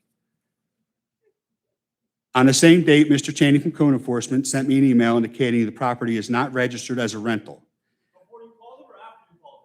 I didn't call him, I emailed him. I have Cheney on record, a phone call recorded. He allowed me to record with his permission. Okay, that's great. Can I finish, please? Are you going to address the lie or not? I'm addressing your lie. Can I finish? No, Excuse no me, property owner was identified, nor was Mr. Haiti mentioned as being a resident living at this address. Later on, at 4:08 p.m., I responded back to Mr. Cheney and asked him to assign an officer to follow up as we, meaning administration and the mayor, received concerns that the property was being used as a rental. 4:23 on the 30th, Mr. Cheney replied back stating absolutely he would assign someone. Again, excuse me. Again, 4:37 that same date, I emailed the mayor informing her that Mr. Cheney confirmed that the property, 70 Verbrena, is not registered as a rental property. And as a result, I asked an officer be assigned to follow up on the complaint that we received. Thursday, July 2nd, 9:10 a.m., I received an email from Mr. Cheney from code enforcement with Officer Sada's report attached, as he was the officer followed up on a complaint. The owner then was identified in a report by Officer Sada as Mr. Badgery. Here's the report, and it's for everybody's viewing, and anybody can have a copy of this. Nowhere in this report is Adam Haiti's name mentioned, or excuse me, or if he was present or not when Officer Sada conducted his original investigation. Okay. Council Vice President? Okay, I'd like to reiterate at no time, I would like to reiterate at no time from the receipt of this complaint, I would like to reiterate at this time, from the receipt of the complaint through the follow-up investigation, was Adam Haiti ever identified as being the owner of the property or even living there as a resident? Those are the facts, which he has contained in all the emails that he opened. In closing, I'd like to state I have no issues engaging with anyone in civil discourse, not civil discord. What I will not tolerate are unsubstantiated slanderous attacks reproaching me personally and professionally. Thank you. Council Vice President? Council Vice President. Go ahead. Council What Vice did she President, say? go.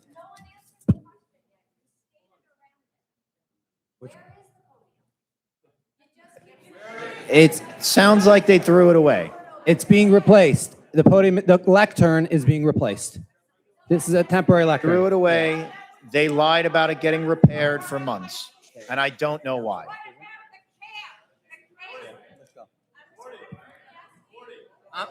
Adam, I'm not leaving. We can talk. Can we talk as soon as I adjourn? All right. Adam, Okay, hold on, Adam, hold we'll on. talk after.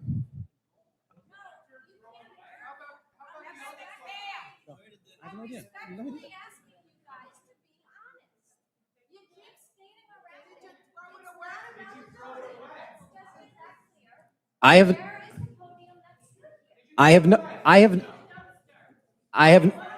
have no idea where the podium is. It was. Okay. Okay. Council? Ken. Public comment is over. Okay. What?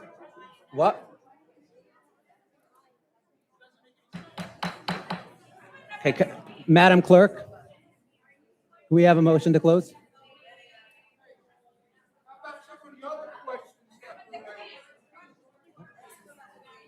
I answered the question. What? I'm not sure why she should be here. There's nothing in the budget. Thank you. Yeah. We don't have a full-time CFO. Council President, is there anything further? Okay, so with regard to the CFO, sorry, I apologize, forgot that question. We have a shared service agreement with Manchester Township. The CFO is here during the week, certain days of the week, and she was here during the budget hearings. And if there's a need, I will ask through the administration for her to come to another council meeting. Yes.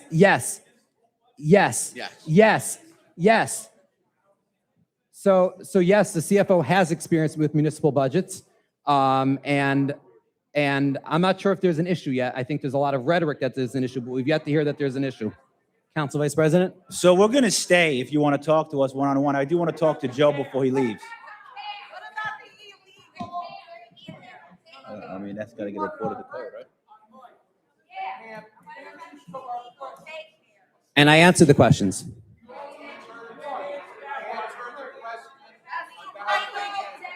So what I answered is that everything was sent over to zoning for proper investigation. And just because a resident says that something is illegal doesn't mean that, okay, that's your right. That's your right. Okay.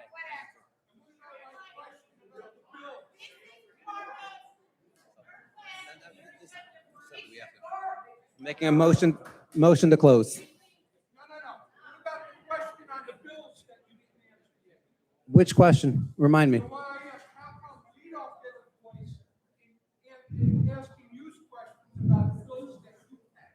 You're more than welcome by the public comment to ask any questions you want.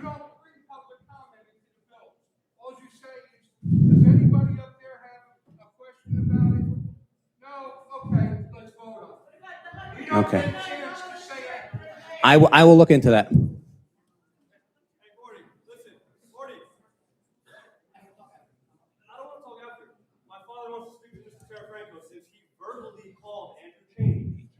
So he's welcome.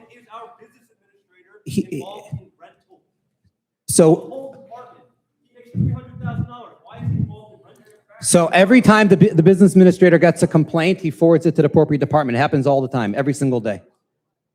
Okay. The public comment is over. What? Sure. Oh. Hello. My name is Aziz Heidi. I'm Adam Heidi's dad. We've been living in Jackson for 33 years. Never had a problem with anyone. Right after the incident that happened here, which I saw on video, I think 2 or 3 days later, I got a knock on my door from code enforcement. Is that a coincidence? I'm not sure. There's nobody in my neighborhood community. Everybody knows us. We live in the cul-de-sac. All the neighbors, they know each other. everybody knows that I live with my wife and my kids. Nobody there rents illegally. So I'm not sure where that came about. Like who's calling? I know you're not allowed to say who's calling or who's emailing, who's making the referral, right? I know, you can't say that. But how did that even come about just around that time is my question, and I'm gonna leave it at that. Thank you so much. Thank you. for I'm going to come listening. over to you after, if you don't mind. Okay. Council, public comment is over. Motion to adjourn. Second. Madam Clerk, there's a motion and a second.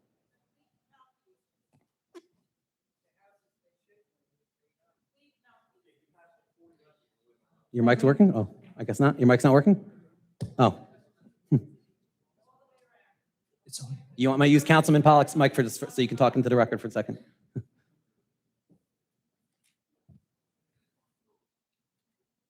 Thank you, Council President Bernstein. Is there anything further? That's it. All in favor? All in favor? Aye. Aye. Any Thank you. opposed? Thank you. Thank you. You don't like this one, right?